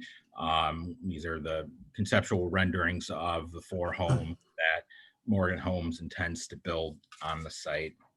And then next slide, George. So I won't go into every aspect of the LaSalle factors, which are factors that need to be in play, that you use when evaluating a rezoning request. They're in your packet, so you can look at them. But one thing to note is that one thing that you want to look at with those LaSalle factors is the existing zoning and use of surrounding property in the general area. This map, the dark black line shows the existing property. Again, they're at State and 132nd. The dotted black line is a 1/4 mile radius, which is sort of planning shorthand for a quote unquote 5-minute walk, assuming there's the connectivity. And within that 1/4 mile radius to the west and to the east, you do have, larger lot, single family detached properties. But if you go to the north, you do intersect with the Harper's Grove Plan Unit development, which had been approved in the 90s, which is a mix of townhomes and single family detached. Those single family detached lots mirror in many ways the R5A zoning. That PUD did grant minimum lot sizes of 10,000 square feet and reduced side setbacks as well. So it is sort of interesting, this request with the R5A would be pretty similar to the single family detached lots at Harper's Grove. South, there's some additional residential, but also commercial with the car wash and then the Target Kohl's development as well. This item had been as well at the Planning and Zoning Commission meeting on April 1. Several residents spoke with concerns related to, density, the stormwater detention facility design, traffic, conformity with the 132nd Street area, safety, a number of items. The request did receive a 6-to-1 positive recommendation from the Planning and Zoning Commission. As noted, the applicant and his engineer are available to answer any questions along with myself. Thank you. Hey, Mark, a couple of questions. How does the R5A, how would that, the Harper Grove with the duplexes, would that be similar to the R5A? Those are townhomes at Harper's Grove. So the R5A does not allow townhomes. The R5A does allow duplexes. The big thing that, and I had just mentioned this, is with the R5A, with the lot sizes and the setbacks. So the Harper's Grove has the R4 zoning, which typically would not allow the townhomes, but the PUD allows it.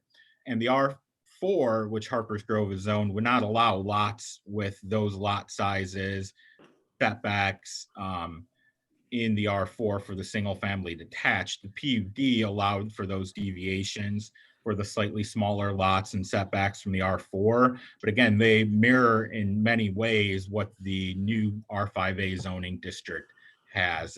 So really, if the R5A was in place 30 years ago, 25 years ago or so, whenever Harper's Grove came in, it would have been a potential fit. Again, the only difference being the R5A it allows duplexes, but not townhomes. Gotcha. So it fits in that area for the most part. What now, I probably know the answer to this, but this was zoned R1 because it was newly annexed in and it just defaults to R1 when it came in. Is that why it's currently R1 right now? Yes, exactly, Mr. Mayor. So there was no proposed development or redevelopment with this property when it was annexed in. So it just was left with the default R1 zoning.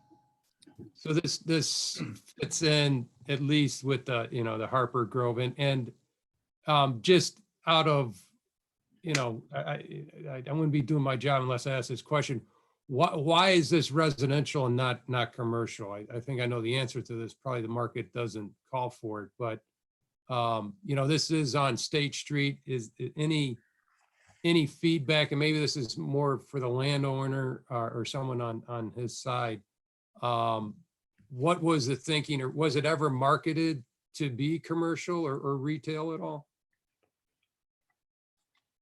Well, I'll just real quickly jump in. That's a very good question with it being on State Street and close to that intersection with Archer Avenue. It is a site that one wonders if there was some commercial interest with the site. The comp plan does call for it to be residential, specifically the contemporary neighborhood land use designation, which is residential. The requested residential comp plan states that district is mostly single family detached. This is detached, and that land use designation has an average density of 5 dwelling units an acre. This one net is about 3.25. But Brian Bates, again, is the contract purchaser of the property. Do you have any information as to the mayor's question as to the marketing of the property? I assumed it would always be residential. Fair enough. And I think usually the market probably dictates that. But again, something on State Street, with the car wash to the south, and obviously Target Coles to a little bit, farther, south than that. So obviously residential be obviously way more evasive to the neighbors, to say the least. My last question, 132nd Street, I just drove down it today. I live just west of there. Who owns 132nd Street? Mm-hmm. That's a great question. This portion of it is one of the parts of that we have throughout, older parts of town or in unincorporated areas where, it's not a platted right of way. So specifically with the subject property, that portion is owned by the current property owner of this property, and the southern half by the property owner to the south. The applicant is dedicating their portion as mentioned, but it's another one of those situations where it's not a dedicated village or township right away. I believe the township has been the entity maintaining 132nd as the majority of the street is in the town, is unincorporated. And I believe maybe as you head further west, it is platted. This parcel map, you can't see that as you kind of head to the west there, but in the specific area that we're talking about, it's again one of those situations where it's not a platted right away. Got it. Any other? It's not platted, Mark. You weren't unable to find that because Superintendent Rosendahl did talk as though the township was taking care of that street. He was going to talk to Mark about it, but I don't know what happened there. He hadn't reached out to me. But again, in this immediate, vicinity of the subject property, both they own to the center line, for lack of a better term. It's not exactly the center of the street. I'm not sure. Chris Lavoie, do you have a little bit more information on that? I want to put you on the spot. Yeah, as long as I'm off mute, yes, I'll make a comment. Yes, the alignment of the street is not exactly on that half right away. So technically, from a plat perspective and an ownership perspective, we could not find anything entitled that would justify or would basically be a dedication document. So technically, the legal descriptions for both our piece and the piece to the south run to a center line, if you will. So the discussions we had with staff, discussions we've had with the village engineer, we came to the conclusion that the best solution to present to you all is improving our half of that roadway to village standards, since we don't have access rights to the southern half. So I thought, I don't mean to interrupt you, but I thought Sure. I went on to the P and Z meeting. So I thought it was you speaking at the time. But between you and Steve Rosendahl, you guys are talking about the village, or you in this particular case, would go to the center line as you're proposing. And that half of that would then be, it's dedicated by you to the village and it would be improved. The second half of the road, the south side, currently is being maintained by the township. Although somebody, and I don't have who made the comment, but I can go back and watch it again, but somebody made the comment that the south property is also in the village. So the question came up is that if we were to put up escrow dollars on the north side property, when or what would be the cost at that time that it would be improved, all those things came into play without knowing about the south side and when that might be developed. So my point being, either you improve it now, or if we were to have you put escrow, we would not be sure when that escrow would ever be spent or what the inflation factor might be on that escrow at the time. So the only question that brings to me then, and George or Mark, maybe you guys can answer this, is the south property in the village? Because it is in the that's village. how it sounded. It's in the village. You can see from the map, this is a zoning map. So the property to the south has the lightest yellow shading there. So maybe, it might be a little difficult to see, but it's incorporated. However, that portion of the physical road is not a dedicated roadway to the village. It's owned by privately these two property owners. So we wouldn't have right to improve it without their permission.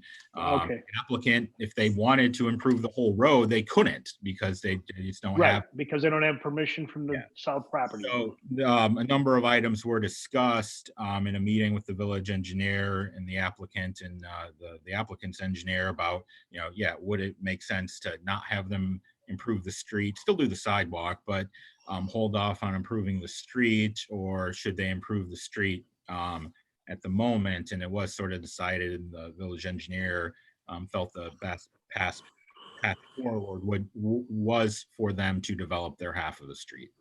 Well, let me ask a different question, Mark. As long as we know the property is in the village, but we don't have the right to the property because we don't own the property, nor does the north side developer, Brian in this case. But the question is, does the south side property owner have a problem with dedicating that property to us now?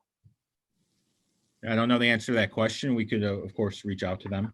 And Mark, Well, it would just seem that, there's a potential to improve that whole piece of roadway now. Although I understand we haven't decided whose cost that south side would be, but there's nothing in our way other than asking that property owner to dedicate that parcel for the street at this point. Mark, Ralph Pakula is on the line too. He might be able to add some background. Ralph, do you have anything more in your relations with this road and the township? Yeah.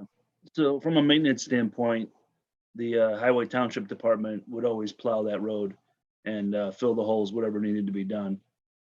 In the last couple of years, I believe, Mark, correct me if I'm wrong, there was a new home built there and we annexed to the opposite side of the road. Is that correct, Mark?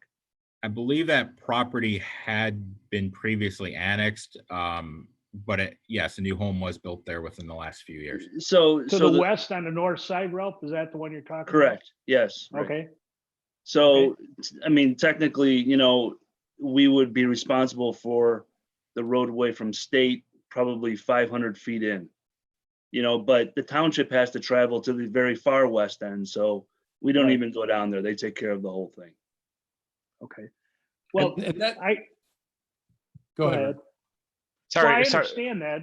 I'm just saying, what we're proposing here is that the north side of the road would be built about 300 feet in, meeting our codes, and that the south side would stay as is, and we would meet the elevations there, if I heard Mr. Loy correctly in the meeting.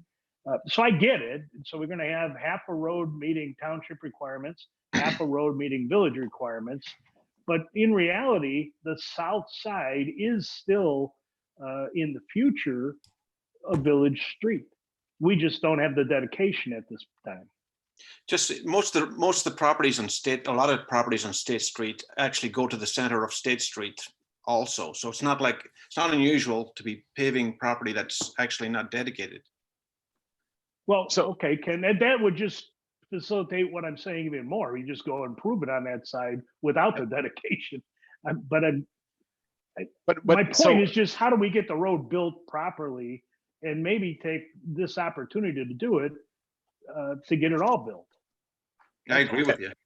Yeah, I was going to say the same thing. I agree with you too, Rick. I think we should definitely talk to the south side property owner. To build out half a street seems kind of silly to me, and especially when it's in the village. So let's see if we can get that property dedicated. It does nothing but improve the property value for the south side by dedicating it. And whether it's township or village, plowing the street, when it comes to maintenance, I'm sure.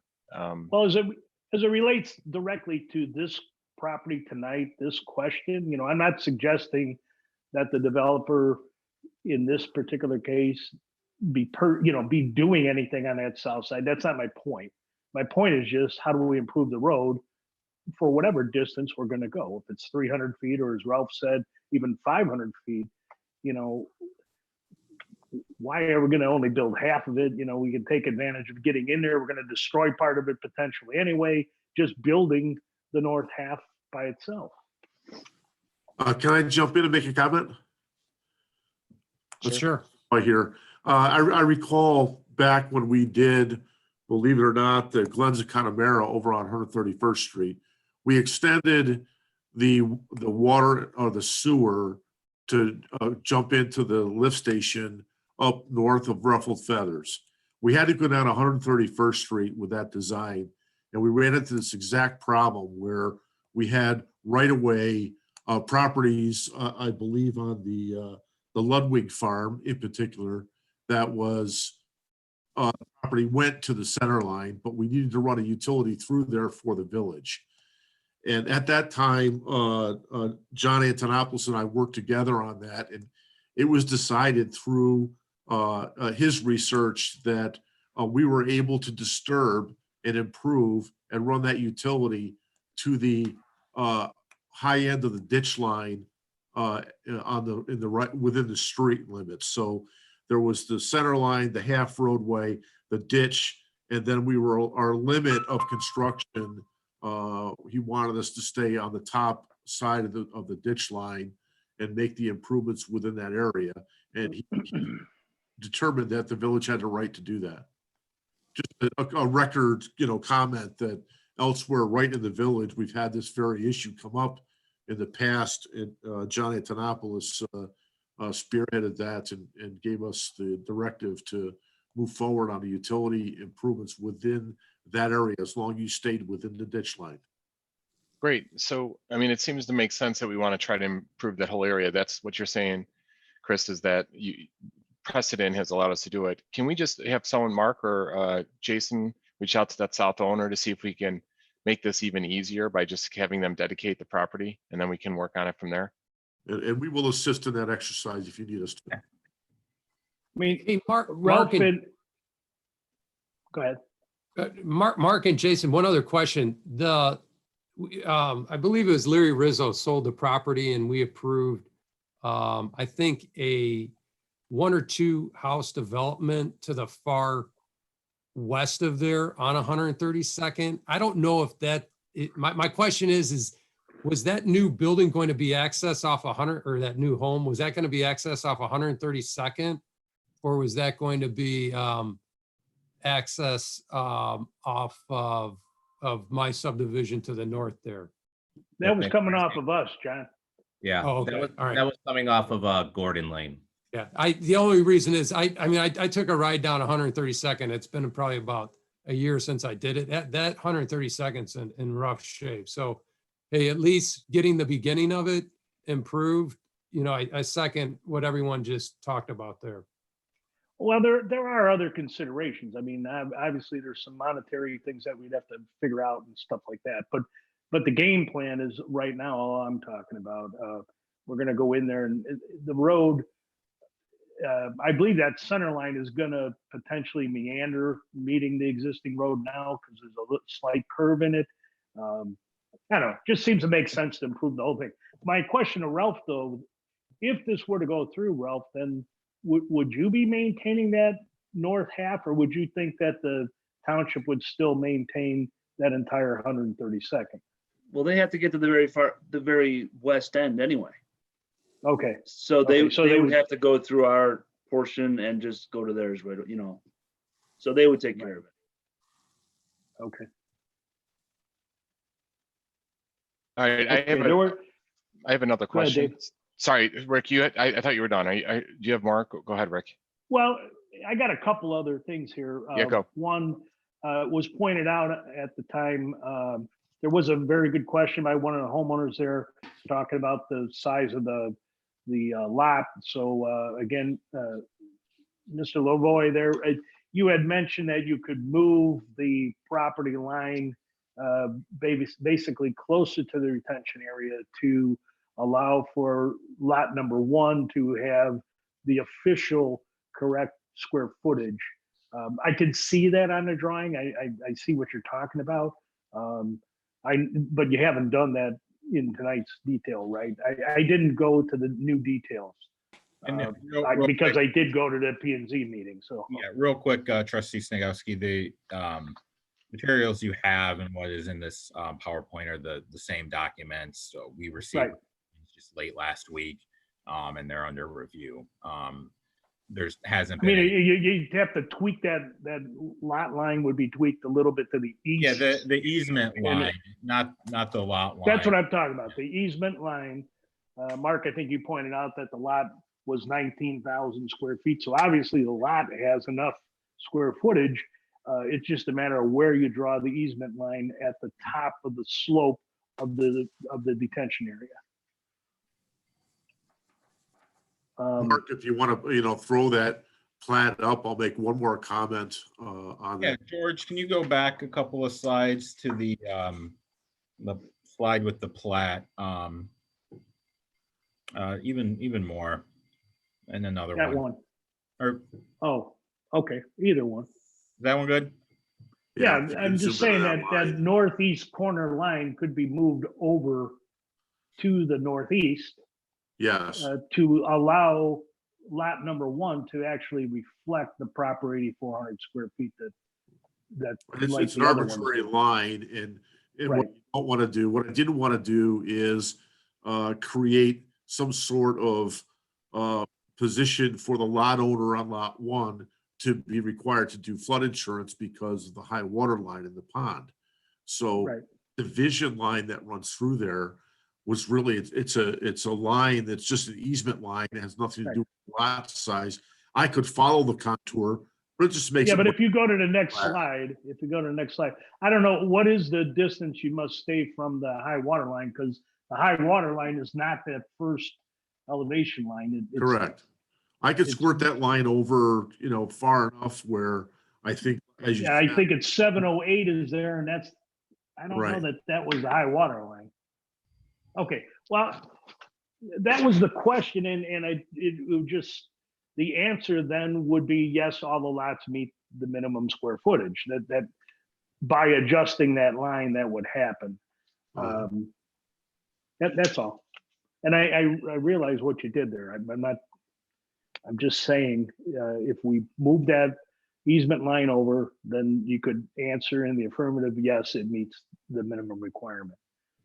And lastly, Dave, before I let you go, I do have one other comment here that this is not related directly to this development. It's just a general statement.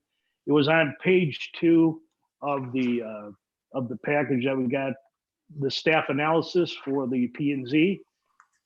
This is just a general comment. It says it's in the best interest of the village to bring the zoning map in line with the comprehensive plan future use map, and rezoning to R5A is more in agreement with the contemporary neighborhood land use than the existing R1. That's kind of a given, in as much as any time we annex property, we're bringing it in under that other zoning.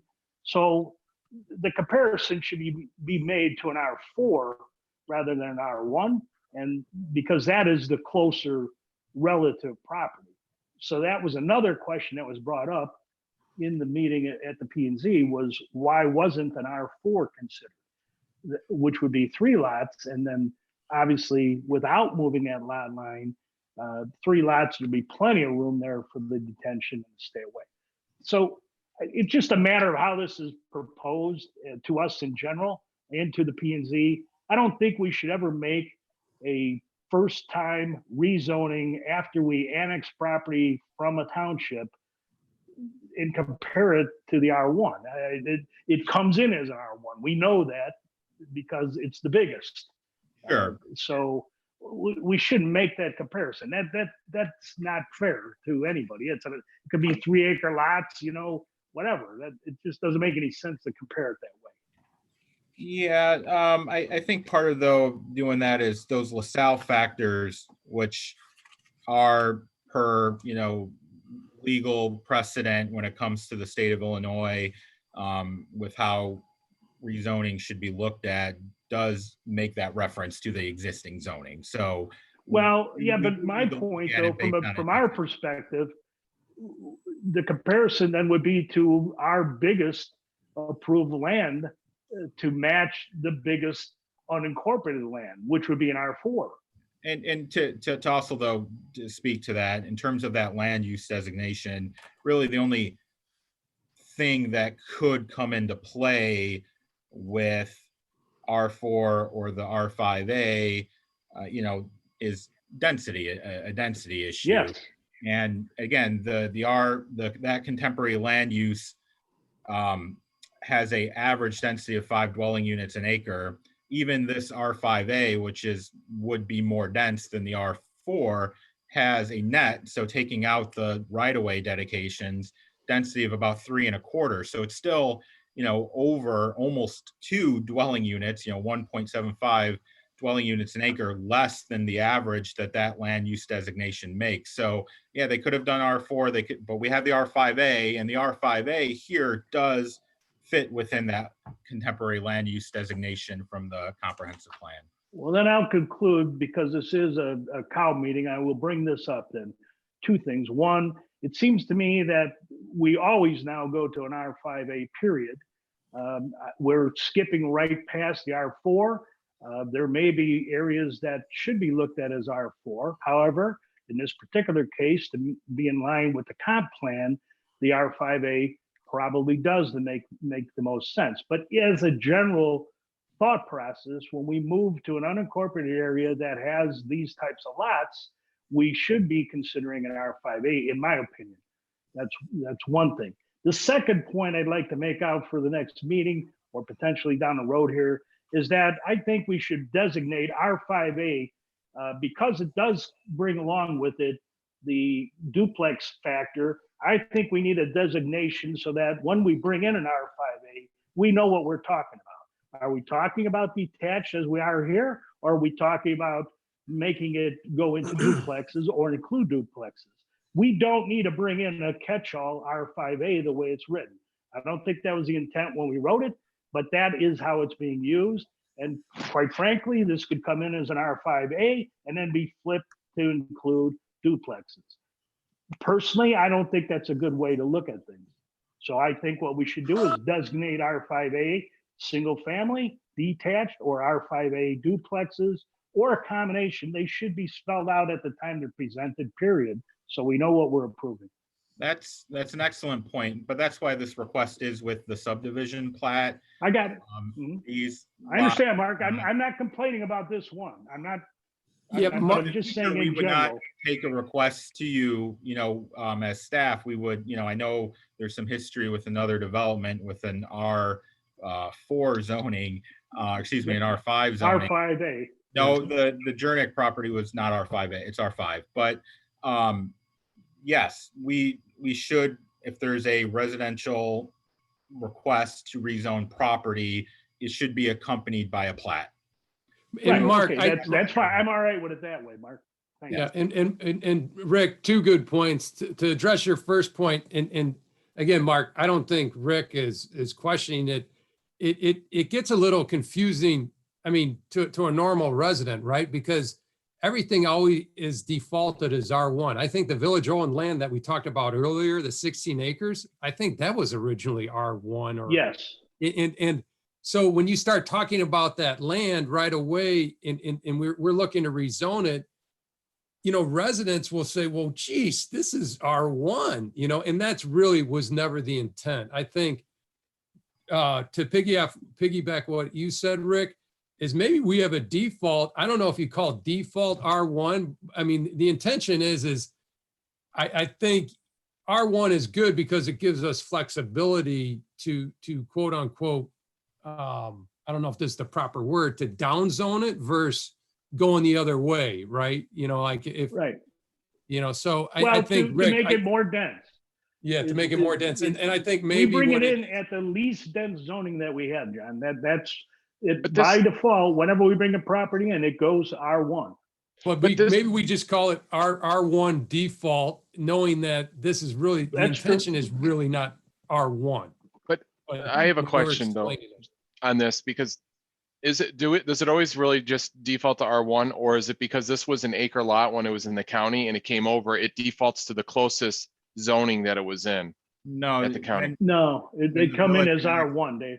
when the village annex property without specifically rezoning it, it defaults to the least intensive land use Okay. that municipality has, which for us is the R1 zoning, which has a minimum lot size actually of about 3 acres actually. It actually would better fit the R2 zoning, which is a 40,000 square foot lot size, as opposed to 130,000 plus square feet. So, you know, this doesn't even comply with the R1 zoning as is. It just defaulted to the R1 because, again, as you noted, that's what happens with annexations that don't have a rezoning. And to Yeah, it's jump on just top of that, frustrating. No, real quick, it's just frustrating when we have, you know, township property, it's always R1. And then once there is some development to be done on it, which is more applicable than any R1, it's, you know, people start going back to, oh, it's R1, and that was never the intention. So anyway, I'll get off that issue. Go ahead, Jason. Sorry to interrupt. Yeah, I was just going to add, it's in the Unified Development Ordinance, the Village Code, that it as well, that it comes in as R1. So that's why essentially every annexation we do includes an immediate rezoning. You know, even for the property, Mayor, you mentioned earlier on Gordon Lane and 132nd, you know, we would annex that in and at that same meeting pass an ordinance rezoning that to the intended development. So Mark, that's very Brian. common. Yeah. Could you put up the renderings of the houses? Sure, George, can you put that up again? Okay, I just want to say that the Planning and Zoning Commission never saw the renderings, nor knew what kind of materials were going to be used. And we usually like more brick or masonry, and I see little or none on these. So that's my input. You know, noted, you know, this is just a rezoning and a plat request, so they will have to comply with those design guidelines that have been in the UDO since, you know, 2008, the single family detached regulations. I know oftentimes with plan unit developments, that's part of the give and take where, you know, developers asking for deviations from the code, and, you know, as a response, the village asks for the developer to go a little bit above and beyond with the architecture. In this case, again, there's no variations with the request. It's, you know, would comply with the R5A zoning. There's really no mechanism in place to require them to add more masonry in exchange for just a rezoning, unlike a PUD where that could be a factor in. But again, they'd have to comply with the design standards and the anti-monotony standards that are in the UDO. I have a quick question regarding lot 1, the retention pond. As far as maintenance, is it the lot owners that's going to maintain it? It was mentioned in the planning and zoning, there's some concerns that, you know, you're putting it on the lot owner to cut a retention pond, and what if he doesn't cut it? What was the solution there? Actually, I'll respond to that. It's Chris Lavoie here, CM Lavoie. Brian Bates is the developer here and builder, and he's actually building this for his family. to live in Lamont. And his family will own Lot 1.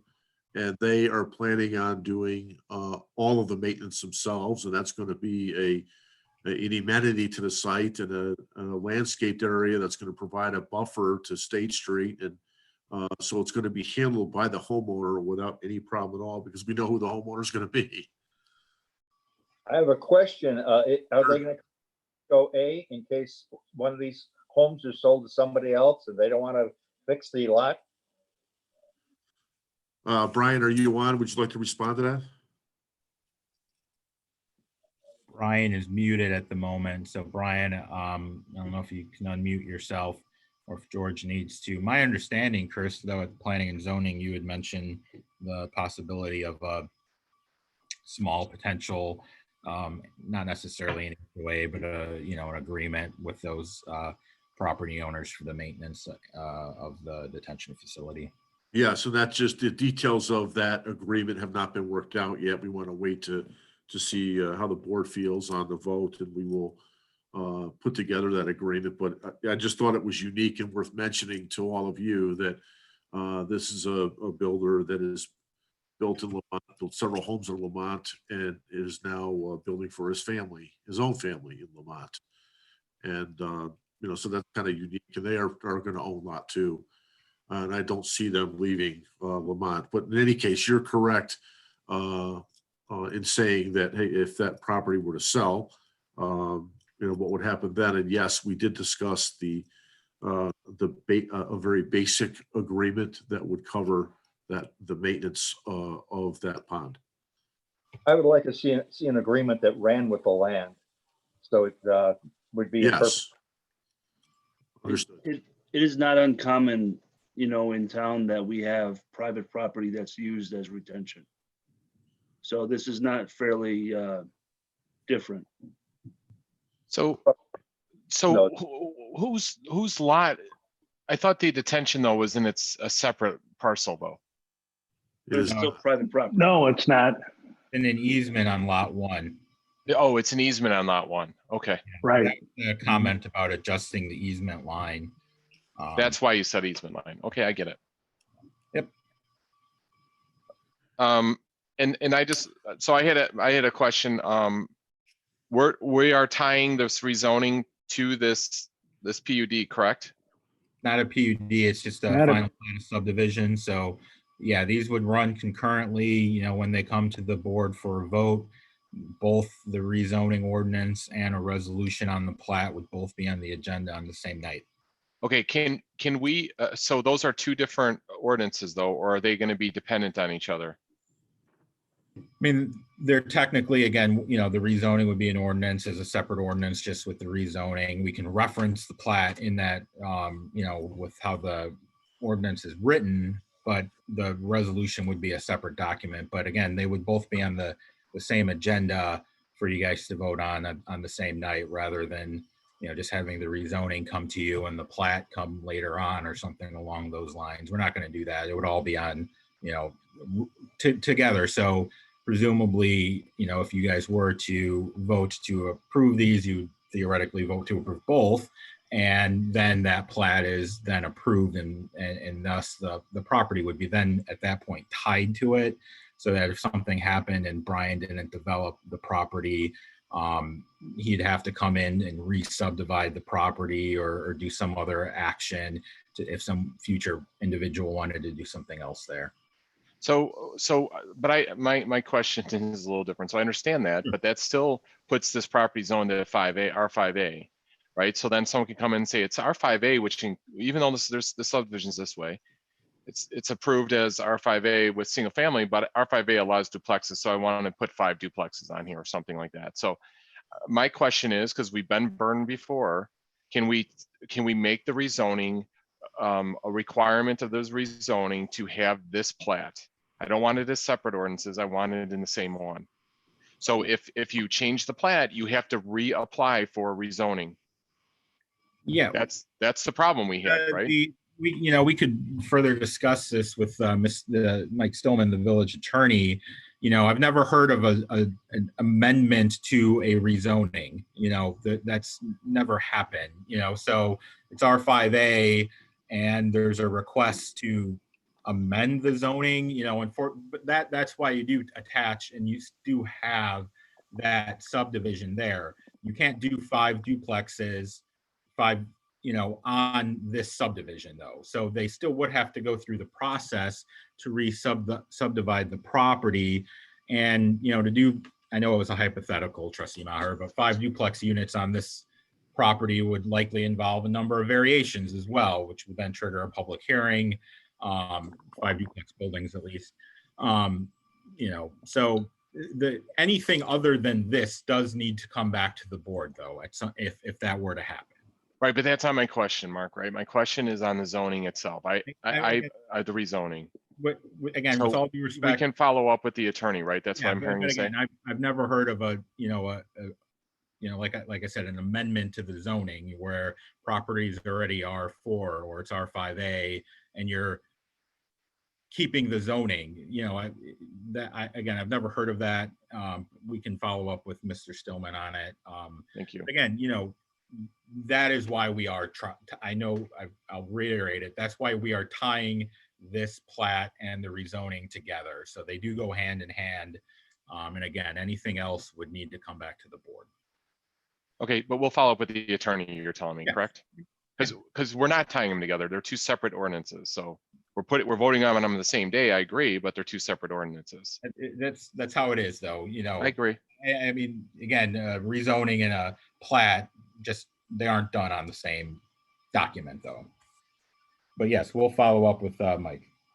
Hey, Dave, I think we probably need to go with come up with a separate zoning for 5A duplexes like Rick was mentioning. Yeah, I completely agree. Well, let's just work on that then. Yeah, and I think we can get a memo from our attorney. I asked him not to be here today just to save a little money for the village, but that's on me. But we'll get a memo from him for our next meeting.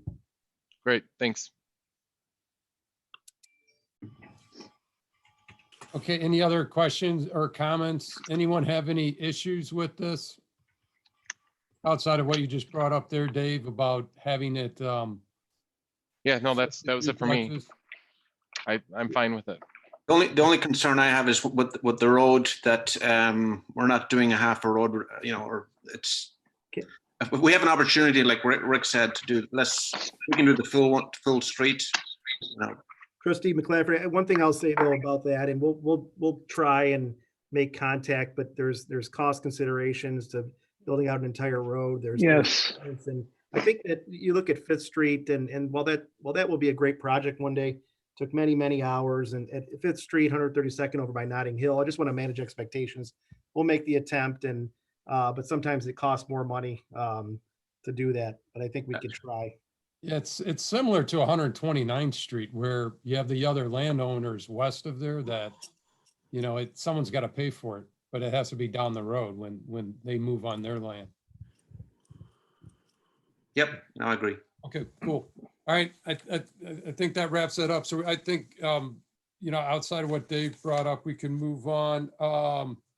Okay, next up, the cannabis referendum. Hey, Mayor, real quick, if I could just, and I want to thank you, Mark, for all your hard work. That was about as exciting in Zoom as it is even in person zoning.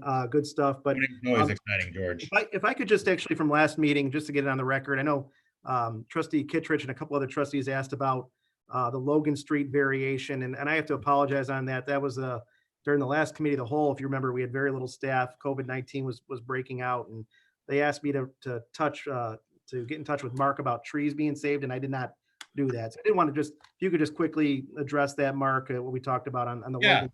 And actually, it's fortuitous because it's the same applicant, Brian with Morgan Homes. He's here, but I did, in following up with George the day after, last Tuesday after the meeting, I reached out to Brian. There's, I believe, 2 trees on the property. Brian can, of course, correct me on this, and he's saving both of them. He's not going to touch the trees. He's making every effort to not touch the trees as much as possible. So if for some reason that does not, construction doesn't occur on that site, those trees will still be there. Brian, is there anything you want to add?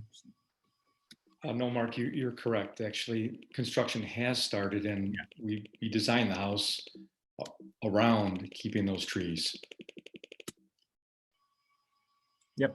Thank you, Brian. Cool, thank you. Well, Mark, thank you. And Brian, thanks as well. George, can we move on now? Yep, thank you. Okay. All right. Thank you all. Thank you. All right, next up, okay, the cannabis referendum. I spoke a little bit about this last week at the board meeting. We were getting some feedback. You know, I got a couple of emails and I'm sure the rest of the board did as well. To start with, want to thank everyone for coming out and voicing their opinions on the referendum. The referendum lost, give or take a percentage point. I should know this off the top of my head, but I think it was what, 45% to 55 or 44 to 56, something along, you know, in that neighborhood. Personally, you know, I'm talking, you know, from my standpoint, we were looking at options, you know, potential options of what to do potentially with the dispensary and, you know, what would it be able to fund? We talked a little bit about pensions. Hey, this would, you know, could be, you know, a revenue stream that we could dedicate solely to pensions. Did not want to tie, you know, pot to police pensions. That was not the intent. And so bottom line is that, you know, we got some great feedback from the community. Appreciate everyone coming out. I think, you know, we had the boardroom filled a couple times. We put it to referendum, which I fully believe was the right thing to do. It did not pass. From my perspective, hey, it's time to move on, you know, as far as, you know, other issues that we have, such as the pension. So, you know, we basically opted out, and that's where we stand right now. It is tough for other cannabis, you know, the bigger players to get licenses now. So we've not, I mean, correct me if I'm wrong, we haven't heard one word out of anyone wanting to put cannabis in Lamont. Is that correct, Jason or George? Yeah, that's correct. Yeah, so it's not like people are knocking down the doors. As far as I'm concerned, referendum spoke pretty loud and clear to me.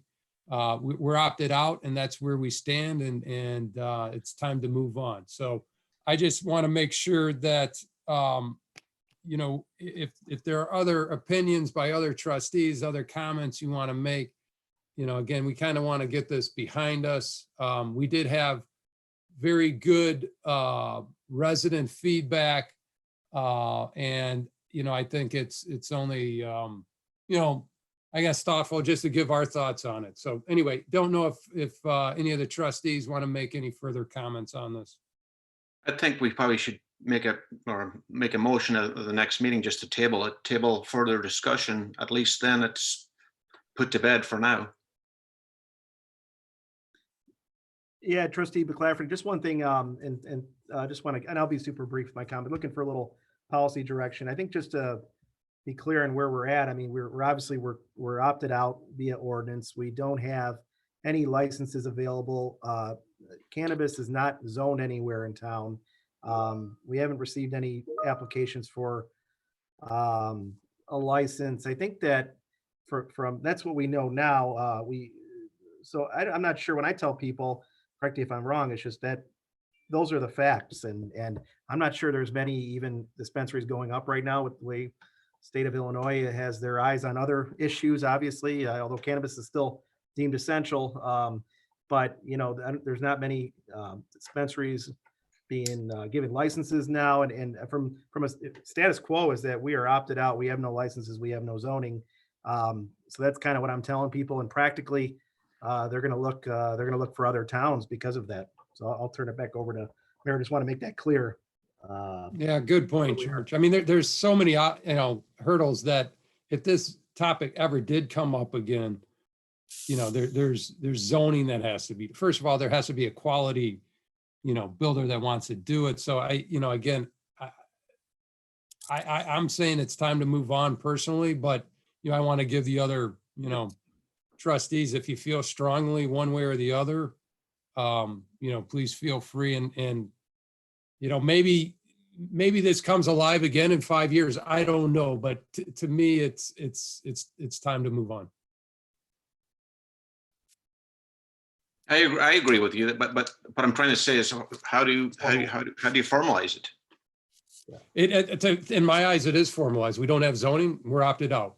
Okay, that's good enough for me. I don't think, George, correct me if I'm wrong. What more can we do? Yeah, I mean, you could, if you're already opted out, you don't have zoning, you don't have a license. You know, so all three of those things would have to happen in order for a new, for even to entertain a dispensary. So I think you're formally, you've made your statements and you see what happens in the future. But what we do know, we know the revenues from these dispensaries in a very short period. So we don't know if they're going to go up or down. We know the impacts in a very short period, only 3 months.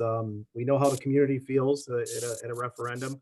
So you have enough data to say, I think you can move on and just want to, you know, so we can have a unified message when we do respond back. I do get calls and emails, you know, the referendum happened, now what, you know, and that's what I'm telling them. So if that's a consistent message from everybody, then I'll continue to do so. Yeah, and from my standpoint, it's time to move on because at least from my perspective, this was something we could dedicate towards, you know, funding these pension liabilities. We have to move on. We have to look at what other things we can do. And I mentioned it earlier in the meeting that, you know, maybe it's time to move on and hey, let's take you know, let's get public sentiment. Do we go out and fund our pension right now with the $10 million bond? Let's get it fully funded and let's pay the bond off. Money's cheap. We can invest it potentially in a down stock market. And so if the timing was ever good, maybe it's now, but I think we need public sentiment and we need, you know, resident feedback that they'd be up for that. Because again, we still have this issue with unfunded pensions. I mean, it's not going away. It's probably going to get worse once we see the numbers because the stock market took a significant dip, obviously, over the last month and a half. So our financials are not getting better, especially on the unfunded pension. And I always tell, you know, people, you got to look at the unfunded pension as almost like credit card debt, you know, from a personal standpoint. You know, we all have credit card debt. And if you don't have it fully funded or paid off, you're paying juice in the form of interest. And that's basically what we're doing with our pensions. We're paying juice in the form of not getting returns out of the stock market. Obviously, the stock market went down, but over the last 4 years, the stock market is significantly up. Over the last 12 years, it's you know, again, that historically going back 100 years, the stock market rises 7 to 8%. So, you know, the math would be, hey, do we go out and get a bond, get our pensions funded, pay the bond off over a series of several years, and we can borrow at 2 to 3%. And in the meantime, we're making, you know, if history is any indication of future, you know, we make 7 to 8% going forward. So we wind up paying each year, Chris mentioned it, we're going to pay over $900,000 in unfunded pension. And again, that's basically the juice of you know, using the analogy of having credit card debt. We have pension debt, and we'll continue to pay a big chunk of our general fund. That amount was $400,000 or $500,000 a couple years ago. It has almost doubled in 2 years. We're almost paying $1 million out of our general fund because we're not fully funded. And I would like to look at an option to get this behind us, because that $1 million each year could then be used to pay off our bond if we take out a $10 million bond to pay it off. So that's kind of the math and the finance behind it. I know we could go into more detail on it, didn't want to spend that much time on it, but I think people need to understand that, from my standpoint, the referendum was just giving us maybe an option to address, a financial issue that we have. So that's where I'm coming from, and I'll leave it at that.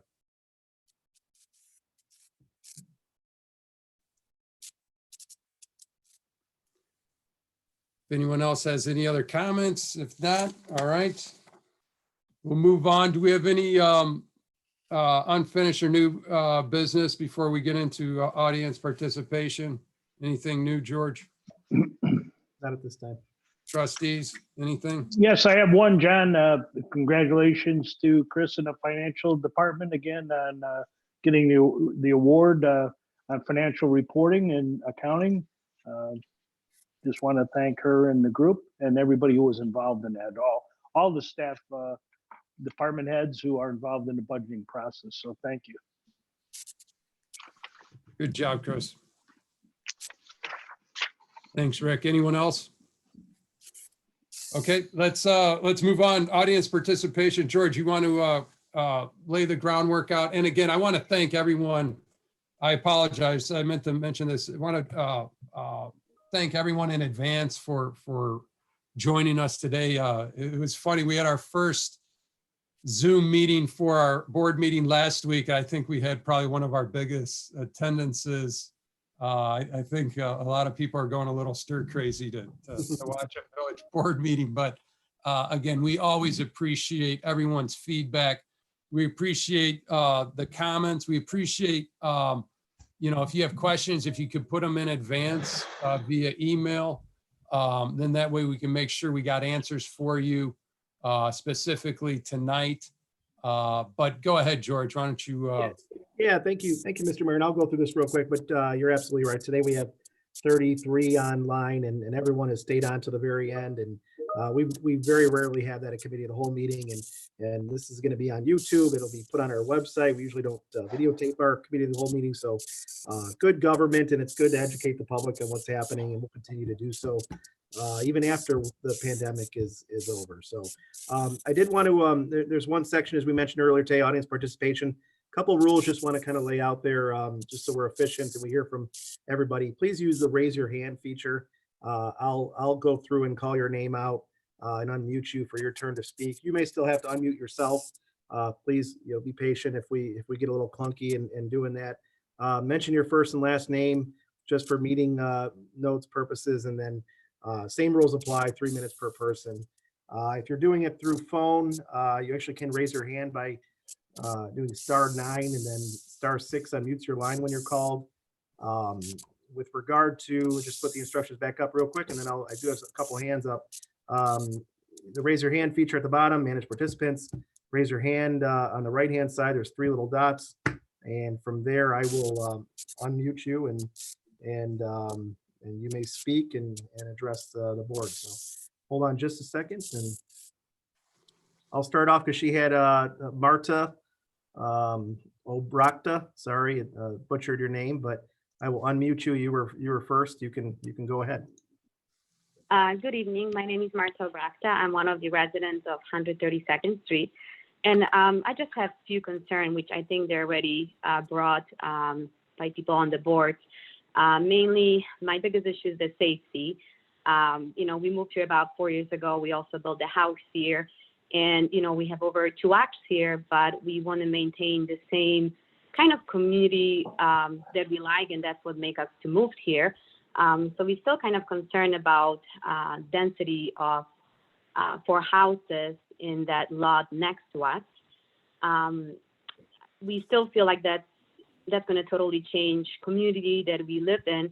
And honestly, if we know that 4 houses will be built here, we would second think about building that house, next, which we are next to your lot.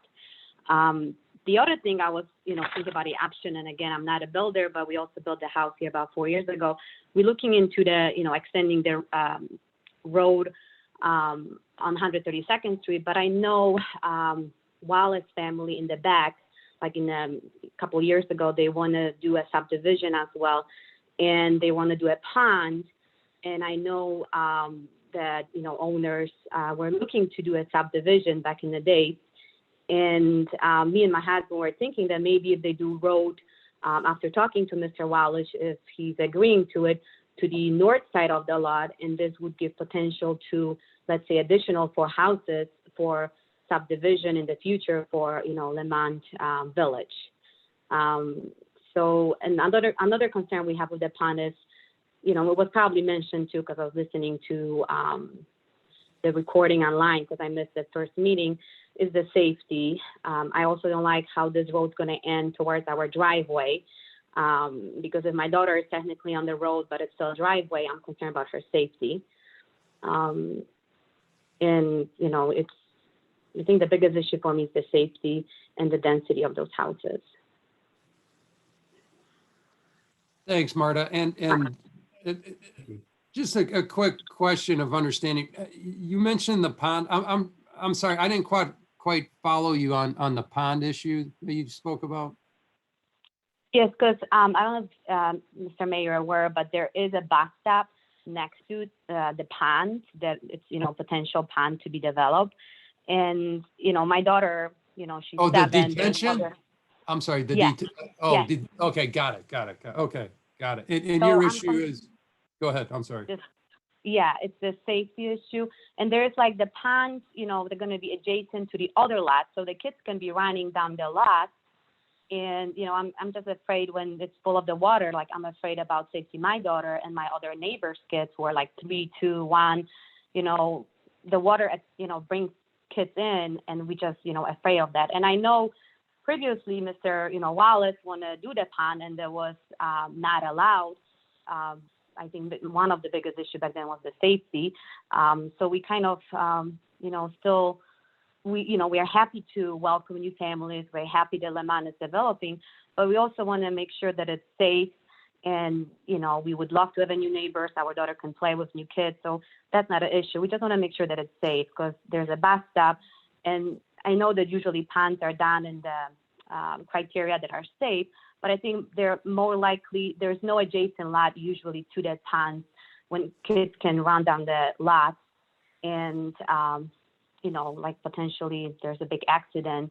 And I know there's a lot of water. There's a lot of water after rains. There's a lot of water in those areas. And if we're going to make that pond, I'm sure it's going to be filled for a couple days before the water is going to go down.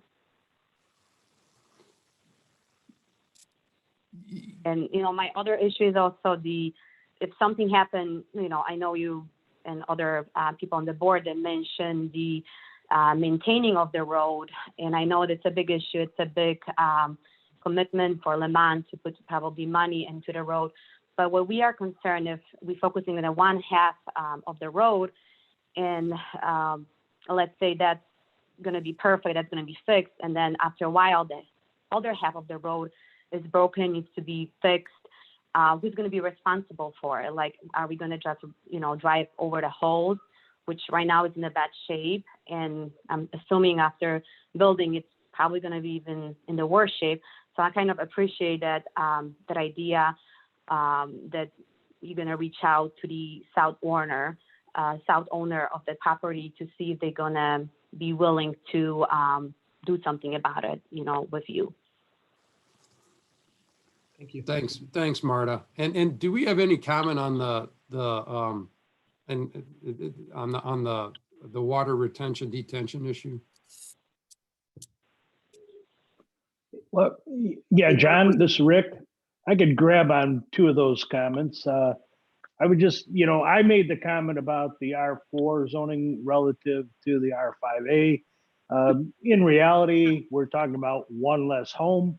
So in total, we're talking about 2 adults and on average, 2.25 children. So we're looking at about 4 to 5 different number in residents. So the density that way is not a major problem in my opinion there.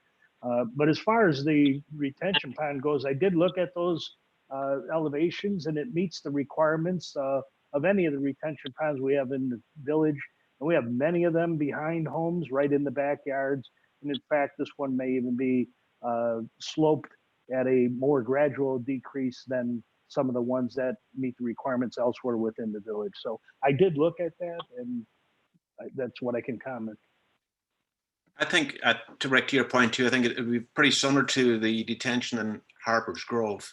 And as far as even the drainage and stuff, I don't think it, I know there's restrictors, but I don't think it holds water for a long period of time. You know, I've been living here for about 4 years, and I know there's a lot of water that stands there for about 3 to 4 days. And I'm sure when we make that pond, it will be there for a couple of days. Like, I don't doubt that. It's not going to be 2-3 inches. It's going to be quite a bit, because you have to take into the consideration the north side of the everything from the north side after rain is going to come down to that pond. Okay. Well, I'm not saying that there won't be any water there. I'm just going to tell you that it's going to meet the safety requirements that are the engineering design. We have plenty of subdivisions all over, including Covington Knolls, which has major retention areas in the backyards of all the homes. We also have them out at the new Kensington Estates. You know, there are those situations are everywhere. So it is unique to this particular area, or will be. But it will be safe, or as safe as the engineering designs allow. That's all I'm saying.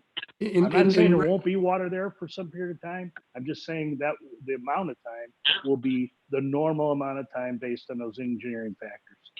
And George, would final engineering address Marta's concerns? Is that? Yeah, preliminary is just entitlements, and then they'll be required to be ready to be shovel ready with final. So we'll have an opportunity again. It'll come back through. Well, this is a final, sorry, George, it is a final subdivision plat request. So before this does go to the board, it would require the village engineer to be comfortable that their engineering is far enough along on this stormwater detention facility. So just to clarify with that. So we're not expecting this, by the way, to be at next week's board meeting. It would probably be a subsequent meeting, just because of that issue usually causes a little bit of an extra time delay. Was engineering comfortable at this point, or? No, we have not had an engineering approval. So the village engineer had provided comments along with some of our other consultants. Those were provided the applicant. We just got the revised plans back on Friday. So that's why even those revised plans were not able to provide to you. Again, there were no substantial changes that made any huge difference in terms of their, the lots were radically different or anything. So they're now under review. Well, that's a question for the petitioner too, that the time frame, because it'll to reach out to the property owner, and even simple requests we find out sometimes are a little bit difficult when people are deeding over property or licensing. But what is the time frame of the petitioner? Did we address that, Mark? Or Brian, you're still here. George, I don't know if you need to unmute Brian. That's the question for him. I'd like to start as soon as the village lets me. Okay, so we're looking to move. So yeah, to answer your question, by the time it gets to you guys for final approval, those will have to be addressed. Okay, thank you. And Marta, thank you for your comments. Thank you so much for listening. Thank you. Stay healthy. Okay, I'm looking for the next hand up is Matt Kiewit, and I'm going to lower your hand, and I apologize if I missed your name, but if you can go ahead and state your name and go ahead. Hi, George. This is Matt Kiewit. Can you hear me? Yes, gotcha. Great. So, sorry, I'm setting a timer for 3 minutes here. You're good. You're good. So I promise to stay within that 3-minute limit, as well as you guys stay to the 10-minute limit. So it should all work out well. Like the Zoom format, although I'm probably as nervous as ever, didn't write anything down as always. One extra thing on Zoom, I kind of think that if you're on the board, you should have your camera on so we know who you are and that you're paying attention.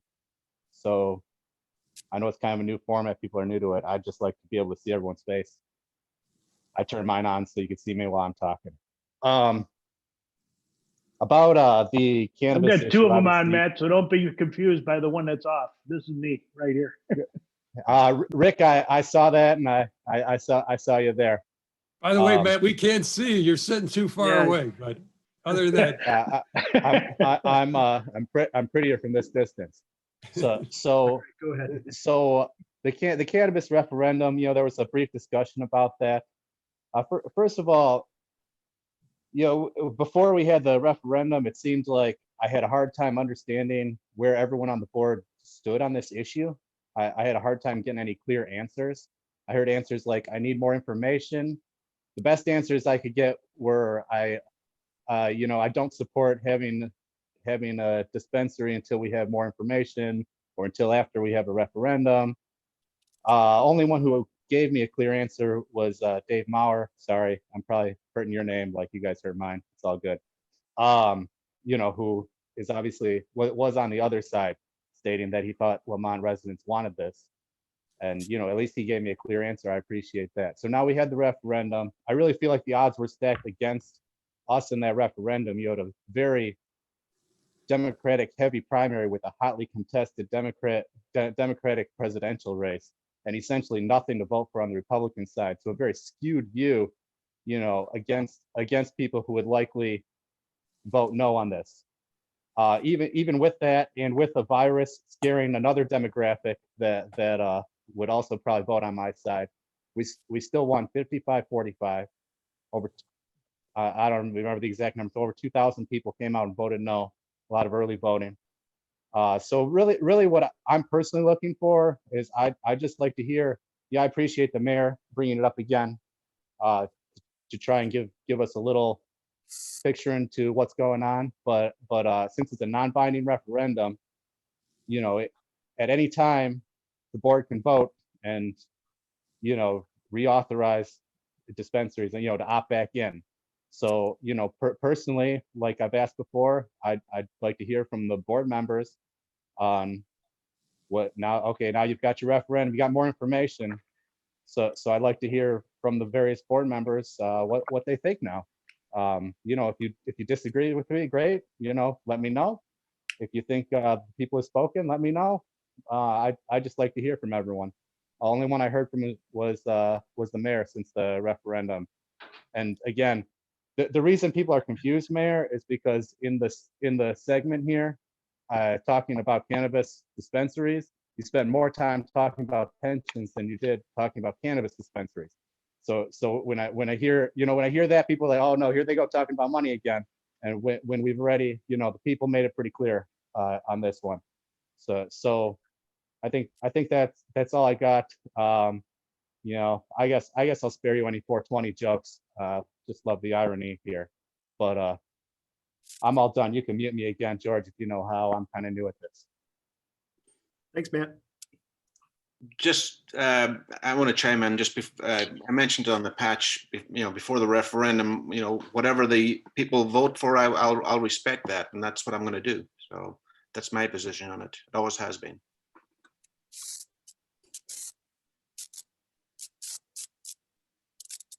yeah, Matt, I thought I was pretty clear, Matt, and have been all along. So again, it's time to move on. And the reason why I'm spending money or spending time on the money issue is to me, I've said it all along. It is a money issue. I would not have been looking for a dispensary unless there was a bigger opportunity to address the pressing issues that we have. So that's where I stand. Hey, voted against it, time to move on. And that's why I bring it up. But Matt, I hope we get your full enthusiasm on helping us looking for other opportunities to address the money pensions, because the pensions are a big issue, Matt. And I would talk to other individual trustees. They're like, John, what's the number one thing? It's not only Lamont, it's the state of Illinois. To me, every leader should wake up every morning outside of COVID-19. On their minds, it should be, how are we going to address pensions in the state? Because this is, I'm telling you, this is the anchor. We're swimming with an anchor right now, and it could sink us. So again, we will find a way to do it, Matt. But anyway, like I said, I thought I was pretty explicit about it. Again, I hope you understand where I'm coming from.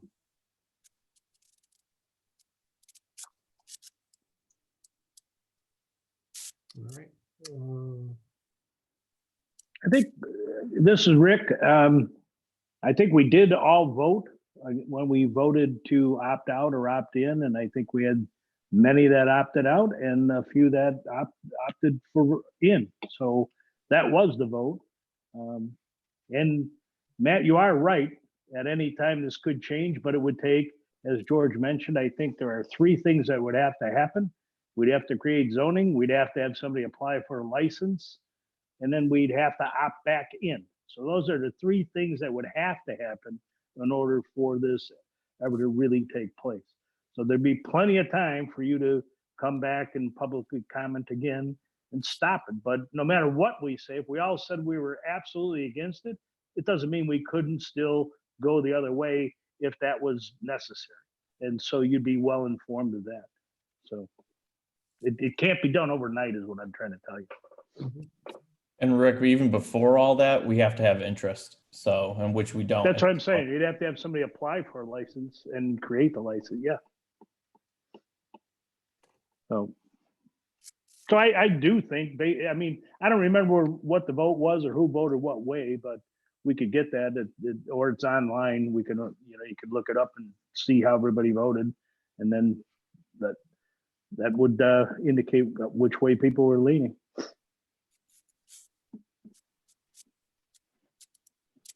Thank you, Rick. Bottom line is we're opted out. We're out.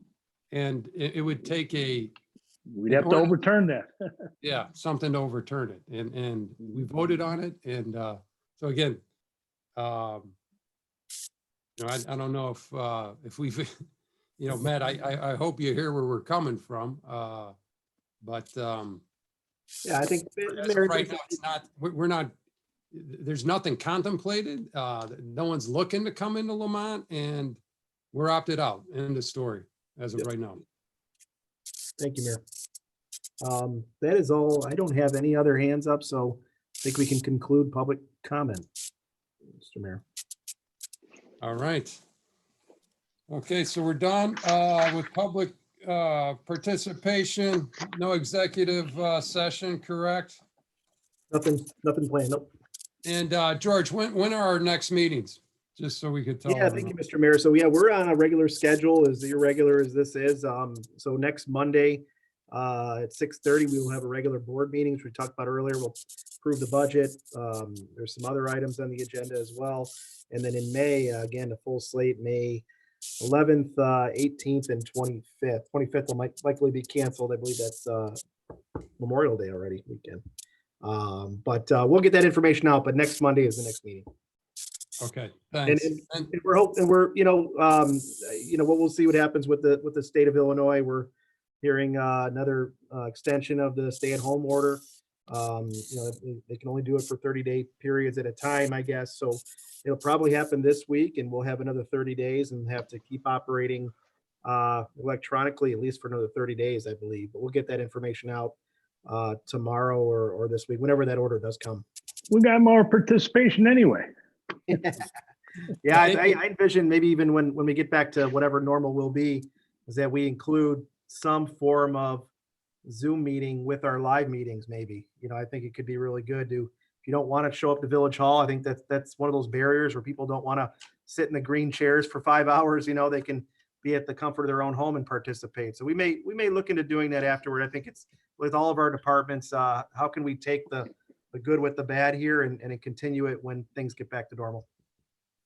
Yeah, thanks, George. And again, before we adjourn real quick, because I think I got another email today, the stay-at-home orders and the definition of businesses that are necessary, all of that is at the state level. That is dictated by our governor, J.B. Pritzker. We have to follow those orders.